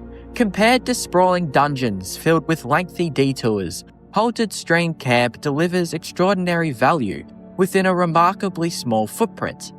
Its influence on character progression shouldn't be overlooked either. The spell doesn't simply generate money, it also supports smithing. Enchanting, alteration magic, speech through selling crafted goods, several different skills benefit simultaneously. Very few locations accelerate character development across so many systems at once. The cave becomes a foundation for multiple playstyles. Whether players want gold, crafting experience, enchanted equipment, or economic independence, the rewards begin here. Perhaps the most fascinating aspect of Halted Stream Camp is that many first-time players have no idea what they're about to discover. The exterior gives almost nothing away. There are no dramatic visual clues, no legendary architecture, no obvious signs of hidden wealth. The cave earns its reputation through mechanics rather than spectacle. That's ultimately what makes Halted Stream Camp one of the most lucrative and rewarding caves in all of Skyrim. Not because it contains the largest treasure chest, not because it hides the rarest weapon, but because it completely changes the value of ordinary things. Iron becomes silver, silver becomes gold, gold becomes jewelry, and jewelry becomes enchanted profit. A forgotten mining camp north of Whiterun quietly teaches players that the greatest fortunes in Skyrim aren't always found inside chests. Sometimes they're found inside ideas, inside systems, inside a single spell tome, resting on a dusty table beneath the earth. A cave that feels cold, practical, and unremarkable on the surface. Yet beneath its wooden supports and iron-stained tunnels lies one of the greatest economic discoveries the game has to offer. A place where wealth isn't simply collected, it's created. There are plenty of caves and barrows throughout Skyrim that promise treasure, but very few actually deliver on that promise in a way that completely changes your expectations. Most dungeons build towards a final chest containing a few hundred gold, a random enchanted weapon, perhaps a gemstone or two, before sending you back into the world. Even some of Skyrim's grandest Nordic ruins ultimately reward hours of exploration with loot that feels surprisingly ordinary. Glyndon Hull Barrow is different. Hidden away on the island of Hackney's Shoal, as part of the Dragonborn expansion, this ancient tomb is arguably the single richest treasure vault in the entire DLC. It doesn't simply contain valuable loot, it overwhelms you with it. By the time players reach the final burial chamber, they are greeted by something almost unheard of in Skyrim. A genuine treasure hoard. Thousands upon thousands of loose gold coins lie scattered across the floor, surrounded by precious gems, enchanted weapons, valuable equipment, and one of the most iconic, unique armor sets in the game, Deathbrand. Rather than rewarding the player with a single valuable item, this place rewards them with an entire pirate's fortune, making it one of the most profitable locations Bethesda has ever designed. What immediately separates Glyndon Hull from almost every other dungeon is anticipation. Long before players reach the treasure itself, the location feels mysterious. Unlike many Nordic ruins that simply appear as another entrance carved into a mountainside, Glyndon Hull Barrow creates an air of legend. The entire Deathbrand quest gradually builds towards this moment. Players spend time searching Saltzheim for fragments of a long-forgotten pirate's legacy. Every clue points towards something valuable. Every objective raises expectations. By the time the barrow finally opens, the player already feels like they're standing at the edge of the threshold of history. That sense of anticipation is important because Glyndon Hull actually lives up to it. Most games struggle with treasure. Stories constantly describe legendary fortunes. Players usually find small chests. Glyndon Hull refuses to compromise. When you finally enter the burial chamber, the first thing that captures your attention isn't an enemy, it isn't a puzzle, it isn't an ancient artifact, it's gold, everywhere. The floor itself appears buried beneath coins.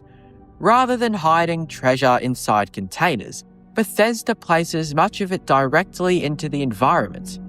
The effect is extraordinary. For perhaps the first time in Skyrim, players genuinely feel as though they've discovered a pirate's buried fortune. The treasure isn't implied, it's visible. That visual presentation changes everything. Gold inside a chest feels like loot. Gold scattered across an entire room feels like wealth. The nearly 10,000 loose gold coins are obviously the centerpiece of the chamber. While collecting them requires patience, the sheer volume is unlike anything seen elsewhere in Skyrim. Players spend minutes simply picking coins up from the floor. Each click adds another handful, another pile, another contribution to an already enormous fortune. The repetitive process actually reinforces the scale of the treasure. The gold seems endless.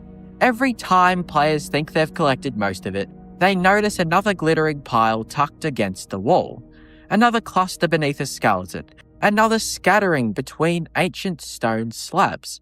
The chamber encourages careful observation. Because almost every corner contains something valuable, the loose gems further reinforce this feeling. Skyrim frequently rewards exploration with precious stones, but Glyndwr Barrow contains them in remarkable quantities: rubies, emeralds, sapphires, diamonds.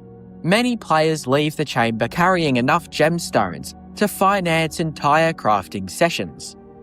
The gems aren't simply decorative. They become ingredients for valuable jewelry, they increase the value of enchanted equipment, they contribute additional profit beyond the already staggering amount of gold. The chamber doesn't rely on one source of wealth. It layers valuable resource upon valuable resource. The enchanted weapons continue this trend. Rather than limiting the reward to raw currency, the barrow provides equipment capable of generating significant income or serving as powerful upgrades. Some players sell them, others disenchant them, others keep them for personal use. Whatever decision is made, they represent additional value. Nothing inside the chamber feels wasted. Everything contributes to the player's growing fortune. Then there is the Death Brand armor, arguably the greatest reward in the entire location. Unlike ordinary unique equipment, Death Brand doesn't merely possess financial value. It possesses gameplay value. The armor set ranks among the strongest, lightest armor sets in the game, providing excellent defensive capabilities alongside powerful enchantments. That combination creates another interesting form of wealth. Sometimes the most profitable reward isn't something sold, it's something used. The armor saves resources, improves survivability, enhances future adventures. Its value extends far beyond what any merchant would pay. The atmosphere inside the chamber deserves equal attention because it transforms treasure into an emotional experience. Many treasure rooms throughout Skyrim feel surprisingly sterile. Open chests, collect loot, leave. Glyndwr creates something much more memorable. The room feels ancient, forgotten, almost sacred. The treasure has remained untouched for generations. The silence amplifies everything. Coins glimmer beneath dim light. Ancient stone surrounds unimaginable wealth. Players experience a genuine sense of discovery rather than a simple reward. The chamber feels earned. That emotional impact separates Glyndwr from ordinary profitable locations. Compared to places like Halted Stream Camp, the difference becomes fascinating. Halted Stream Camp teaches players how to create wealth. Glyndwr Barrow simply just gives it to them. One rewards economic understanding, the other rewards exploration and perseverance. Neither approach is better, they're simply just different. Halted Stream Camp represents long-term investment. Glyndwr Barrow represents immediate riches. Both deserve recognition among Skyrim's most profitable locations. The pirate theme also strengthens the experience significantly. Treasure hoards have always occupied a special place within fantasy. Stories of legendary pirates almost always conclude with buried gold, hidden fortunes, forgotten islands. Glyndwr Barrow embraces those traditions completely. Players aren't merely clearing another Nordic rune. They're uncovering a legend. The treasure feels authentic because it matches centuries of storytelling expectations. For once, the myth actually contains the fortune everyone hoped to find. Another remarkable aspect of Glyndwr Barrow is how tangible the wealth feels. Many RPGs communicate riches through abstract numbers. Gold automatically enters inventories. Treasure becomes statistics. Glyndwr Barrow remains physical. Coins cover the floor, gems occupy visible positions, equipment lies waiting to be discovered. The wealth exists within the environment, rather than hidden behind menus. That physically makes it much more satisfying. Players don't merely receive treasure, they collect it, piece by piece, pile by pile. The location also benefits from rarity. Skyrim contains countless profitable caves. Few contain genuine treasure vaults. However, Glyndalhull Barrow feels unique because nothing else quite replicates the experience. The chamber becomes memorable precisely because it breaks established expectations. Players expect another boss chest. They find a mountain of gold instead. The contrast leaves a lasting impression. Even mechanically, the treasure influences future gameplay substantially. Selling excess equipment generates enormous profits. Crafting with collected gems becomes easier. Deathbrand improves combat effectiveness. Financial pressure largely disappears for many players after visiting the chamber. The rewards ripple outward across dozens of future hours. The dungeon's value extends well beyond its completion. Perhaps the greatest compliment that can be given to Glyndalhull Barrow is that it genuinely feels like the reward at the end of a legendary questline. Too often, games describe incredible treasures only to underperform. Here, Bethesda commits fully. The chamber contains enough wealth to justify every story surrounding it. Players leave believing they have uncovered something extraordinary, not because characters told them they had, but because they saw it themselves. That's ultimately what makes Glyndalhull Barrow one of the most lucrative and rewarding caves in all of Skyrim. Not because of a single enchanted sword, not because of a powerful artifact alone, but because every element contributes to one overwhelming impression. Gold beyond counting, jewels scattered across ancient stone, powerful enchanted equipment, one of Skyrim's greatest armor sets, an atmosphere worthy of a legendary pirate's final resting place, and a treasure chamber so rich that for a brief moment it feels less like exploring a dungeon and more like stepping into the ending of a story that adventurers have been chasing for generations. A place where fortune isn't measured by one reward, but by an entire room overflowing with them. Most mines in Skyrim are valuable because they produce a resource. Raven Rock Mine is valuable because it produces one of the rarest resources in the entire game. From the moment you arrive on Solstheim, ebony already feels different from almost every other material you encounter. Iron is everywhere, corundum is relatively common, steel can be purchased from almost any blacksmith. Even valuable ores like silver and gold appear with reasonable frequency if you know where to look. Ebony is another story entirely. It is one of the rarest and most expensive crafting materials in Skyrim, reserved for some of the strongest heavy armor and weapon sets available to the player. Finding even a single ebony vein feels rewarding. Discovering an entire mine built around it feels extraordinary. That is exactly what makes Raven Rock Mine one of the most profitable locations in the entire game.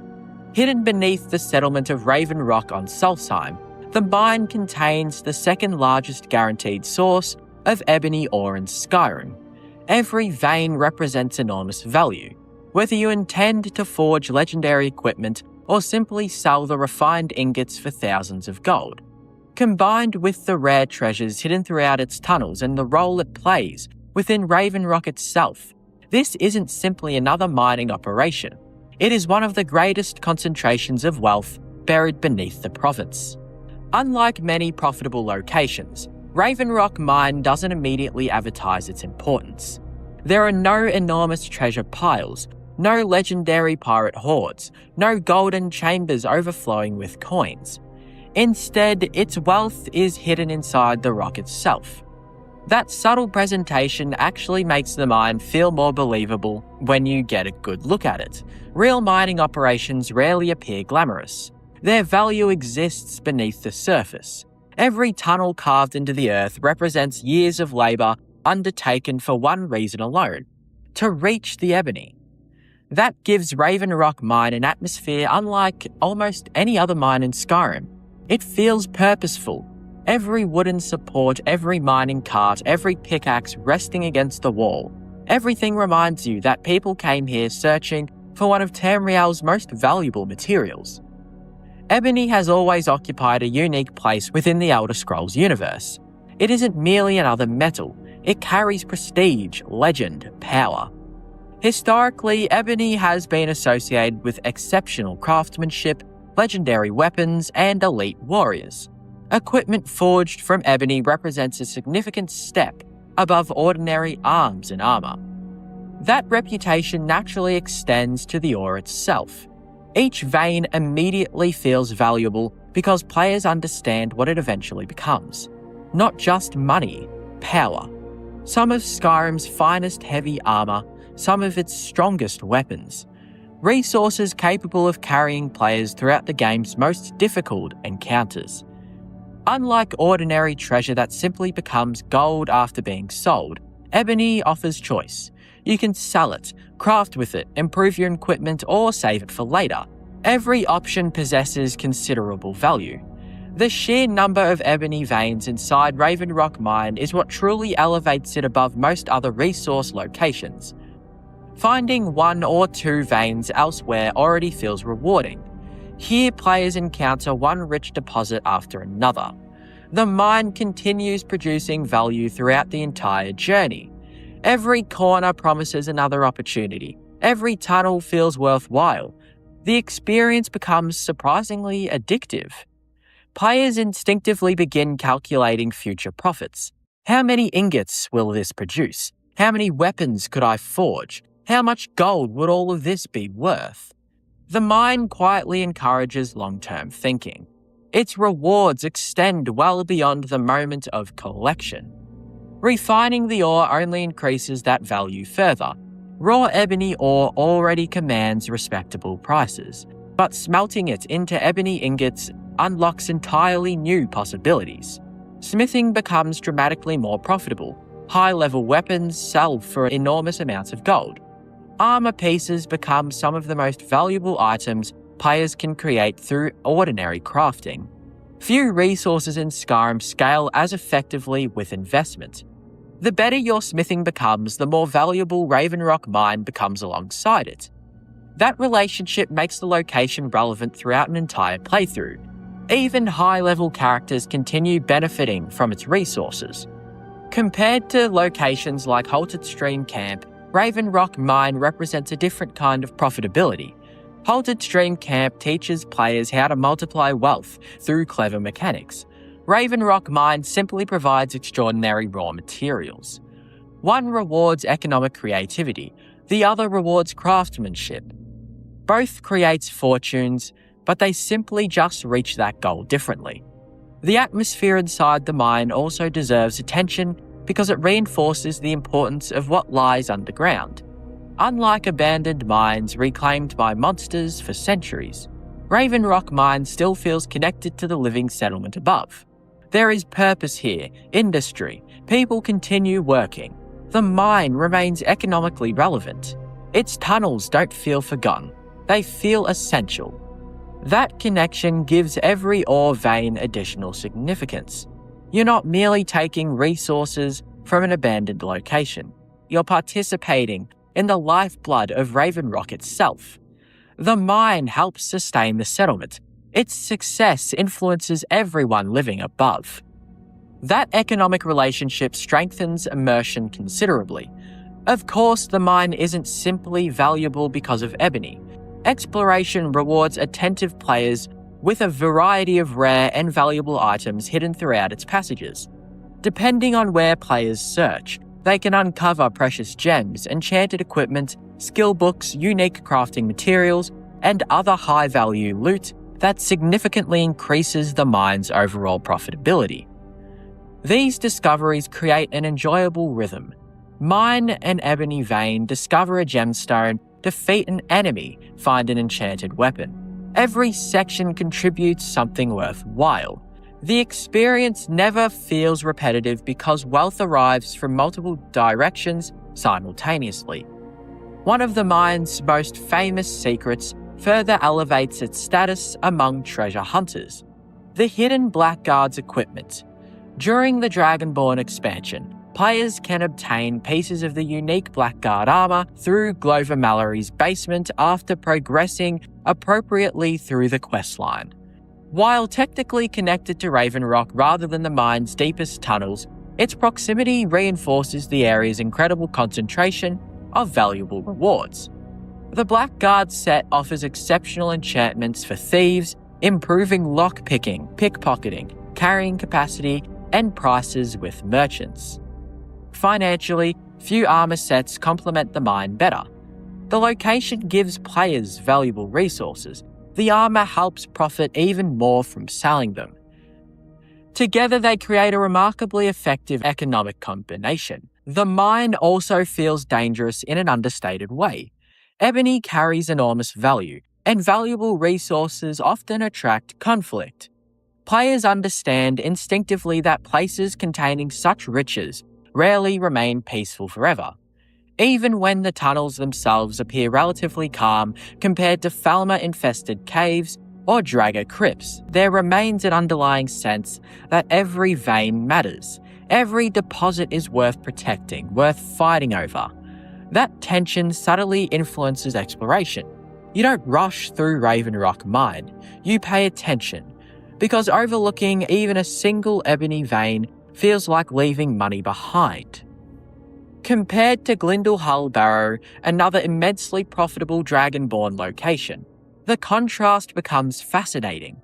Glindle Hull Barrow rewards players with immediate wealth, thousands of coins, countless gems, legendary equipment. Everything arrives at once. Raven Rock Mine operates differently. Its rewards require effort: mining, smelting, crafting, selling. The fortune isn't handed to you, it's built. That makes the satisfaction feel different. More gradual, more personal. The player transforms raw materials into extraordinary value through their own decisions.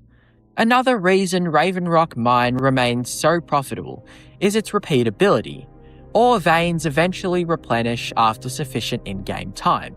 Unlike treasure chests emptied forever, the mine continues generating wealth.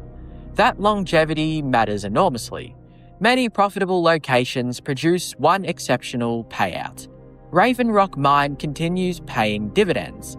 Return weeks later, mine again, craft again, sell again. The economic cycle never truly ends.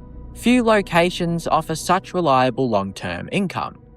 The mine also encourages investments in multiple gameplay systems simultaneously. Smithing obviously benefits. Enchanting follows naturally once equipment is crafted. Speech improves while selling expensive items. Mining increases resource acquisitions. Several interconnected mechanics all converge around one location. That synergy dramatically increases its practical value. Perhaps the greatest achievement of Raven Rock Mine is that it makes a resource feel genuinely exciting. Players don't simply see black ore embedded within stone. They see potential, future armor, future weapons, future profits. Every swing of the pickaxe becomes meaningful because ebony never loses its importance. Even players already carrying thousands of gold still appreciate another vein. That's a testament to how valuable the material truly is. Ultimately, Raven Rock Mine earns its place among the most lucrative and rewarding locations in Skyrim because it understands that lasting wealth isn't always found inside treasure chests. Sometimes it lies buried beneath layers of volcanic rock, waiting for someone willing to work for it. Every ebony vein represents opportunity. Every refined ingot represents profit. Every crafted weapon represents another step towards becoming both stronger and richer. Combined with the mine's rare treasures, its connection to the prosperous settlement above, and its role as one of the greatest guaranteed resources of ebony in the game, Raven Rock Mine becomes far more than a simple excavation site. It becomes one of Skyrim's greatest investments, a place where patience is rewarded, where craftsmanship becomes fortune, and where one of Tamriel's rarest materials quietly transforms an ordinary mining expedition into one of the most profitable journeys the Dragonborn can undertake. At first glance, Sydney Mine seems like a strange choice for a list of Skyrim's most lucrative mines. Unlike Raven Rock Mine, it isn't famous for ebony. Unlike Halted Stream Camp, it doesn't contain a spell that transforms the game's economy. And unlike Glyndal Barrow, there are no mountains of treasure waiting at the end of a long dungeon. In fact, most players remember Sydney Mine for an entirely different reason. It is Skyrim's prison. More specifically, it is the prison of Markarth, a place where criminals disappear beneath the city and are forced to work until the end of their lives. Yet if you stop looking at the mine through the eyes of the Dragonborn and instead look at it through the eyes of the people who own it, an uncomfortable truth appears. Sydney Mine may be one of the most profitable mining operations in the entire province. It contains incredibly rich silver deposits, sits directly beneath one of Skyrim's wealthiest cities, and perhaps most disturbingly of all, operates using unpaid convict labour. The prisoners receive no wages, they have no freedom to leave, they exist solely to extract silver for the Silverblood family. One of the richest and most politically powerful dynasties in the Reach. Every vein mined generates profit, while the owners avoid almost every expense that normally comes with running such an operation. It is a mine built not only on silver, but on exploitation. Unlike almost every other profitable location in Skyrim, Sydney Mine measures success differently. Players usually think about profitability in terms of what they can take away, how much ore can be mined, how much gold can be earned, what unique rewards can be collected. Sydney Mine flips that perspective completely. The greatest profits aren't made by the player, they're made by the people who never set foot inside the tunnels, the Silverblood family. That distinction makes the mine uniquely fascinating. It isn't merely a source of wealth. It's an economic machine, one designed to funnel enormous amounts of silver upward while giving almost nothing back to those producing it. The geography of the Reach plays a major role in this success. The region is famous throughout Skyrim for its mineral wealth. Rich veins of silver crisscross the mountains, helping transform Markarth into one of the province's strongest industrial centres. Sydney Mine sits at the heart of that system. The silver extracted from its tunnels contributes directly to the city's prosperity. Every ingot refined, every shipment exported, every transaction completed, they all begin underground. The mine becomes the invisible foundation supporting much of Markarth's economy. Without it, the Silverblood family would lose one of their greatest sources of income, and Markarth itself would likely become a very different city. The silver veins inside the Sydney Mine are exceptionally rich. While players often experience a portion of the operation during the No One Escapes Sydney Mine quest, the lore surrounding the location strongly suggests a much larger mining network extending beneath the city. This isn't a temporary excavation. It has operated for years, perhaps decades, possibly longer. That longevity tells its own story. You don't continue operating a mine for generations unless it remains profitable. The silver continues flowing, and so does the money. What truly separates Sydney Mine from almost every other mine in Skyrim, however, is its workforce, or perhaps more accurately, its lack of one. Ordinary mining operations require enormous investments. Workers must be hired, paid, fed, provided equipment, protected from danger. Each of those necessities cost money. Every expense reduces profit. The Silverblood family avoids nearly all of them. Their miners are prisoners, convicts forced into labour, people who receive virtually nothing in return. The economic implications are staggering. Labour is often one of the largest expenses for any business. Sydney Mine effectively eliminates it. The prisoners mine because they have no choice, not because they receive wages. That means almost every piece of silver extracted represents pure profit. Few businesses could ever hope to operate under such favourable conditions. Of course, those favourable conditions exist only because of extraordinary cruelty. That's what makes Sydney Mine so unsettling. Its profitability depends entirely upon human suffering. Every silver vein becomes a reminder that wealth and morality rarely travel together in Markarth and ultimately the rest of Skyrim. The prisoners themselves reinforce this atmosphere constantly. Unlike ordinary miners found elsewhere in Skyrim, they don't discuss honest work or difficult conditions. They discuss survival, escape, hopelessness. The mine feels less like an industrial workplace and more like a labour camp carved into the mountain. The narrow tunnels contribute significantly to that feeling. Everything feels enclosed, heavy, oppressive. Stone walls surround every corridor. Natural light disappears. Freedom feels impossibly distant. Even when players begin mining themselves during the quest, the activity feels fundamentally different from ordinary resource gathering. Mining elsewhere feels productive. Mining in the Sidna mine feels compulsory. That emotional difference transforms the entire experience. The Silverblood family's involvement amplifies the mine's profitability even further. They don't simply own a successful business, they possess political influence throughout Markarth. Their wealth allows them to shape local affairs. Their political power protects their economic interests. Their economic success strengthens their political influence as well. The two systems reinforce each other constantly. Money creates power, power creates more money. The Sidna mine sits at the centre of that cycle. Every silver vein strengthens one of Skyrim's most powerful families. Compared to Colsega Mine, another major silver operation in the Reach, the contrast becomes fascinating. Colsega is temporarily occupied by the Forsworn, disrupting production until the player intervenes. Sidna Mine rarely experiences such interruptions. Its greatest threat isn't external enemies, it's internal rebellion. That distinction highlights how differently the two mines function. Colsega represents ordinary industry. Sidna Mine represents institutional exploitation. Both produce silver, only one produces it through permanent imprisonment. Even the layout of the mine reflects its dual purpose. On one level, it remains a functioning mining operation. On another, it serves as a prison. Those two identities constantly overlap.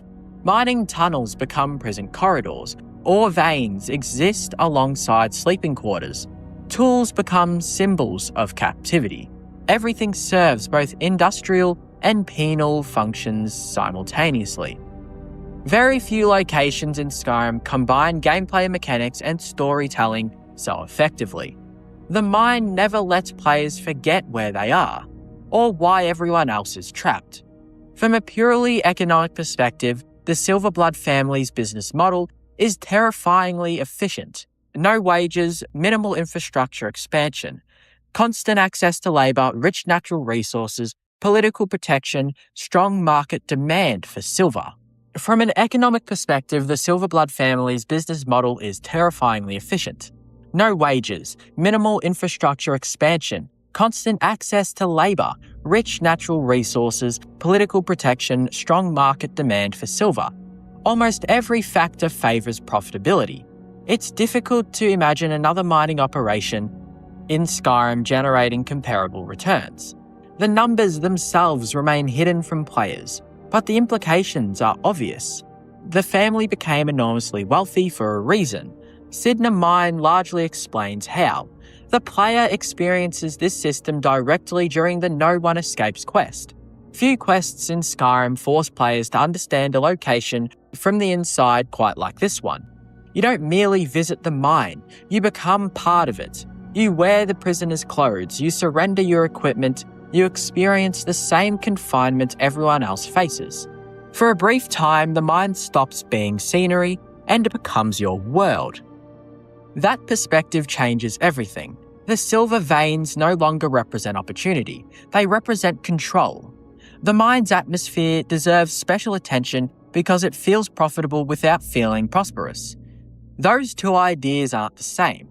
The operation clearly generates enormous wealth, yet none of that wealth remains underground. The tunnels feel poor, crude, neglected. The prisoners possess almost nothing. Every ounce of value leaves the mine. travelling upward towards the Silverblood family. That visual contrast quietly reinforces the story. The people producing the wealth never benefit from it, only the owners do.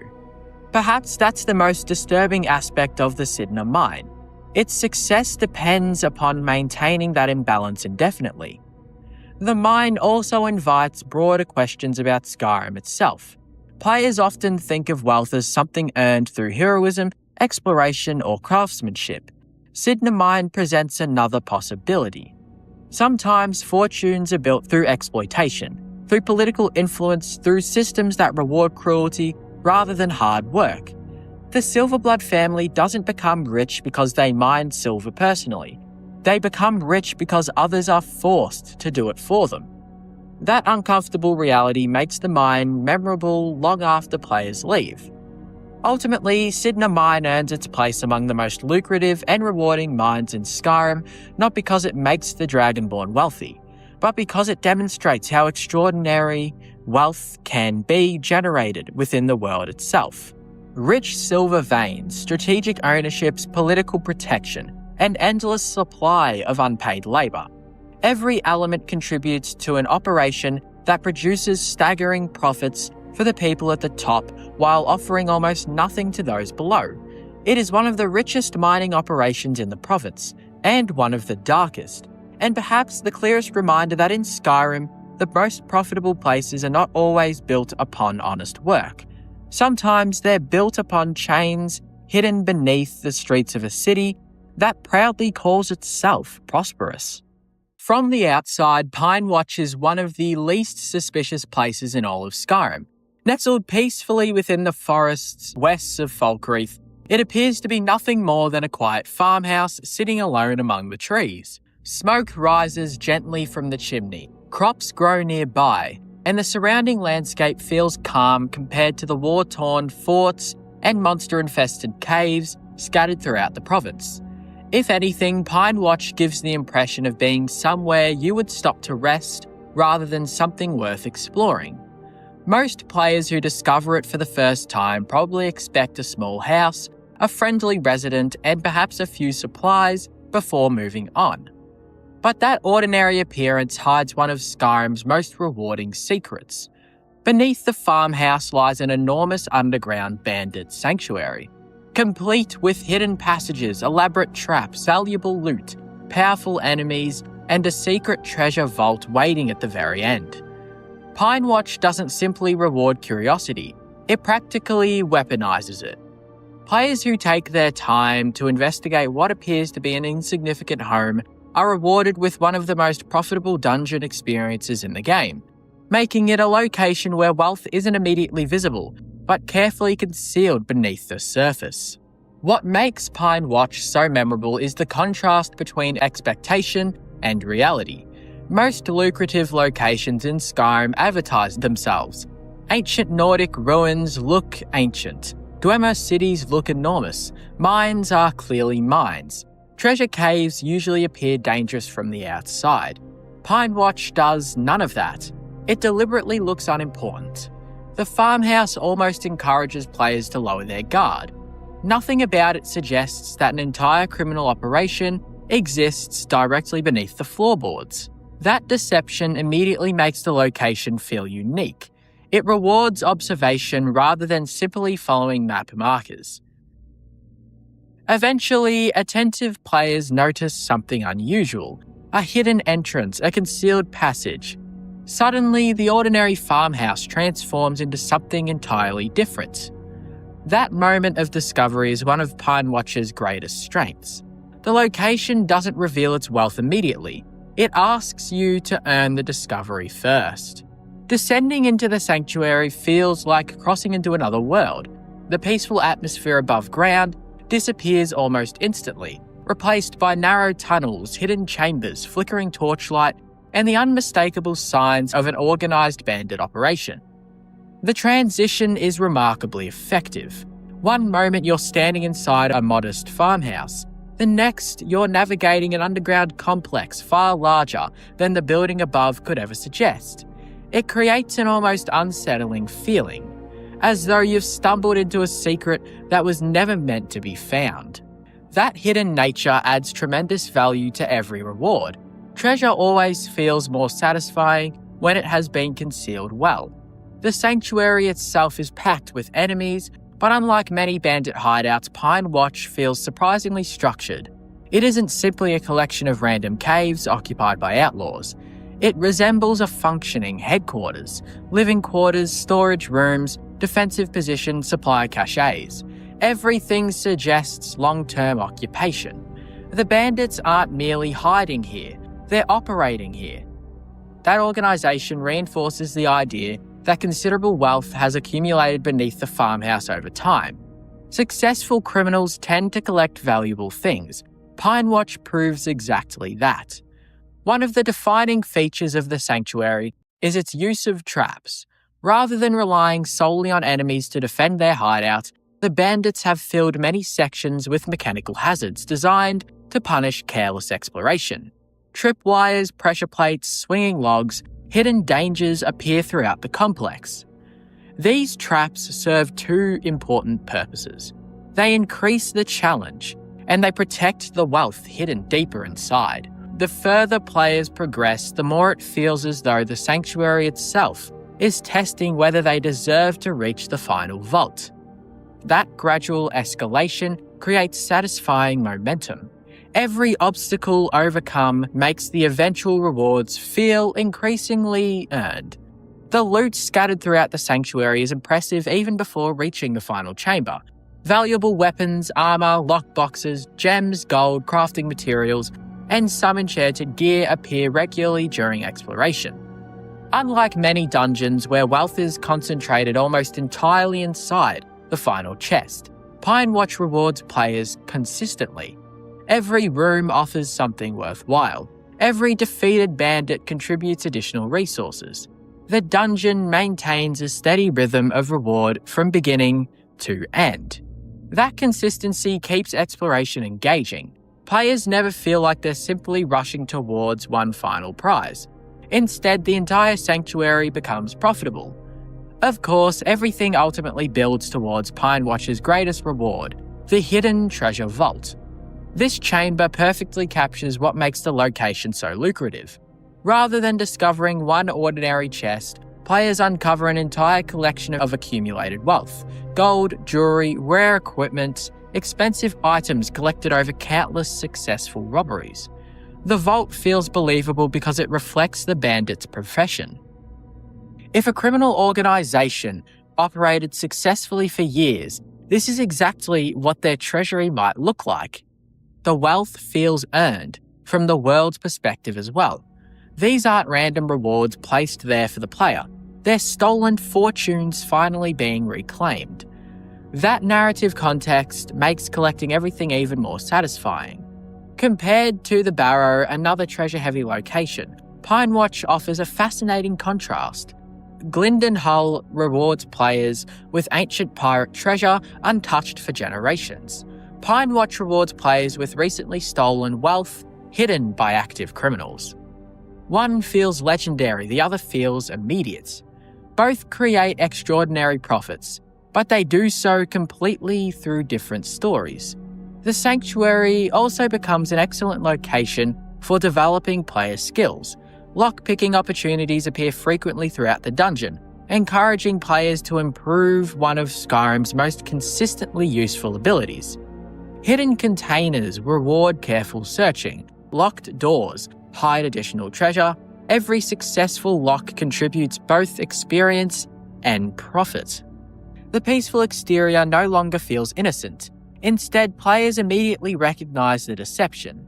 That hidden knowledge creates a satisfying relationship between player experience and world design. You begin seeing Pine Watch differently, not as a farmhouse, but as one of Skyrim's greatest hidden treasure vaults. Ultimately, Pine Watch earns its place among the most lucrative and rewarding caves in Skyrim because it combines virtually every form of value the game has to offer. A concealed underground sanctuary, an abundance of valuable loot, rare equipment, traps protecting genuine treasure, opportunities to improve lockpicking, sneaking, combat, and exploration skills, and a final treasure vault that rewards every step taken to reach it. Unlike locations that simply hand players wealth, Pine Watch asks them to discover it first, to question appearances, to search carefully, to push deeper underground despite growing danger. And in doing so, it transforms an ordinary farmhouse into one of the richest hidden locations in the entire province. A place where the greatest treasure isn't immediately visible. It's waiting patiently beneath the floor, hidden from everyone except those curious enough to uncover the truth. There are very few places in Skyrim that manage to be both incredibly profitable and deeply disturbing at the same time. Usually, the richest locations are ancient ruins, forgotten tombs, or abandoned mines filled with valuable resources waiting to be claimed. But one location stands apart from all the others: Redwater Den. On the surface, it appears to be little more than a skooma den tucked away in the rift, attracting addicts looking for their next fix. But beneath that disguise lies something far darker and far more valuable. Hidden below the ruins is an underground vampire lair packed with rare loot, valuable equipment, alchemy ingredients, enchanted items, and enough treasure to rival many of Skyrim's largest dungeons. It's a place where unimaginable wealth has been built upon unimaginable suffering. The further you descend, the more the location transforms from a simple den of addicts into one of the most sinister and surprisingly rewarding places in the entire province. And that's exactly what makes Redwater Den so fascinating. It isn't just one of Skyrim's most cursed locations. It's also one of the most lucrative. Throughout Skyrim, the word cursed carries many meanings. Some places are cursed by history, their ruins filled with ghosts and draga. Others are cursed by Daedric influence, where mortals become pawns in games of cruelty. But this place is cursed in every possible sense. On the surface, it seems innocuous, an old abandoned skooma den hidden in the rift, where addicts gather to escape the harshness of life. But as the Dragonborn soon learns, this is no mere den. It is a trap, a place where blood flows as freely as narcotics, and where the unsuspecting are harvested by vampires lurking in the shadows. This place is not cursed because of ancient ruins or divine punishment. It is cursed because it represents the worst of mortal weakness and vampiric cruelty. It is where desperation meets predation, where Skyrim's downtrodden are consumed in both body and soul. At first glance, Redwater Den looks like countless other rundown hideouts scattered across Skyrim. Its entrance is marked by ruin, guarded by two dishevelled sentries who invite passers-by in with the promise of skooma. To the weary traveller or desperate addict, it appears to be nothing more than a place of temporary escape. The first impression is almost pitiful. The skooma addicts inside the front room are hunched, coffee and glassy-eyed. They mutter to themselves, sipping from bottles of Redwater skooma. For the uninitiated, this seems to be nothing more than a forgotten corner of society, a den of vice tucked away where no one of importance will bother to look. But the curse begins here. The addicts believe they are customers, indulging in bliss. But in truth, they are livestock. The Redwater skooma they drink is no ordinary narcotic. It is laced with vampiric alchemy, designed to weaken the body and dull the mind. Each sip pushes them further into dependency and further into the vampire's grasp. This shabby front is the mask of a curse, a lie of escape that conceals the horror beneath. The true heart of Redwater Den lies past a locked gate. Once inside, the tone changes completely. The crumbling skooma den above gives way to a sprawling underground complex, fortified with Dwemer architecture and vampire construction. Here, the addicts are no longer customers, they are prisoners. Cages line the walls filled with weak and trembling mortals. Some mutter incoherently, others claw at the bars in desperation. The skooma they drank has robbed them of strength, and their veins are ripe for harvesting. Vampires stalk the halls like farmers walking their fields. To them, this is not a den, it is a blood farm. The skooma addicts above are funneled down here once their usefulness as customers is exhausted. Every corridor drips with its predatory curse, a reminder that Skyrim's most monstrous vampires are not content with feeding in the shadows. They have created an entire system of exploitation, one as organised and insidious as any mortal trade network. The descent into Redwater Den is a descent into hell itself, a reminder that beneath Skyrim's fragile civilization lurks something far more sinister. At the heart of the den lies the source of its curse, the Redwater Spring. This blood-filled reservoir is a font of unholy power, a well from which the vampires draw both nourishment and strength. It bubbles with crimson liquid, its smell permeating the entire complex. This spring is not natural. It is corrupted, infused with blood and dark magic. To the vampires who run the den, it is a sacred source, a place of ritualistic power. To mortals, it is poison, both physically and spiritually. The Redwater Spring ties the den to Skyrim's long history of vampirism and corruption. It feels less like an isolated feature and more like a cursed scar on the land itself. It does not merely provide sustenance, it demands suffering. Addicts above consume tainted skooma, are funneled below, and their blood is ultimately sacrificed to the spring. Here lies the essence of Redwater Den's curse, a cycle of endless exploitation, where mortal despair feeds vampiric power, and the land itself seems complicit in this horror. While the vampires are the architects of Redwater Den, the curse could not exist without mortal weakness. Addiction is the silent accomplice here, ensuring that the den never runs dry of victims.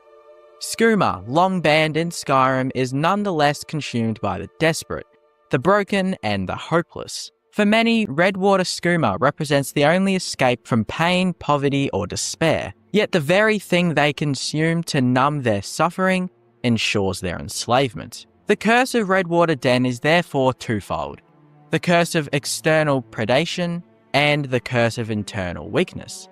Vampires exploit mortals' desire for escape, turning that yearning into chains stronger than steel. Each addict is a tragic figure, not evil, but trapped in a spiral that ends only in death. This blending of addiction with vampirism makes Redwater Den uniquely unsettling. It is not merely about monsters feeding on mortals. It is about mortals unknowingly offering themselves up, bottle by bottle, sip by sip, until nothing remains. Most vampire lairs in Skyrim are crude, a handful of feral predators hiding in caves or ruins, feeding on whatever traveller they can snatch. Redwater Den is different. It is organised, industrialised.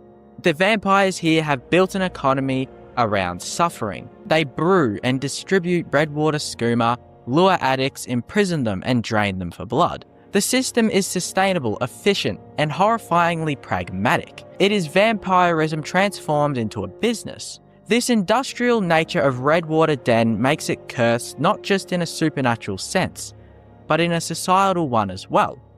It mirrors the darkest aspects of mortal economies, where the weak are consumed to benefit the powerful.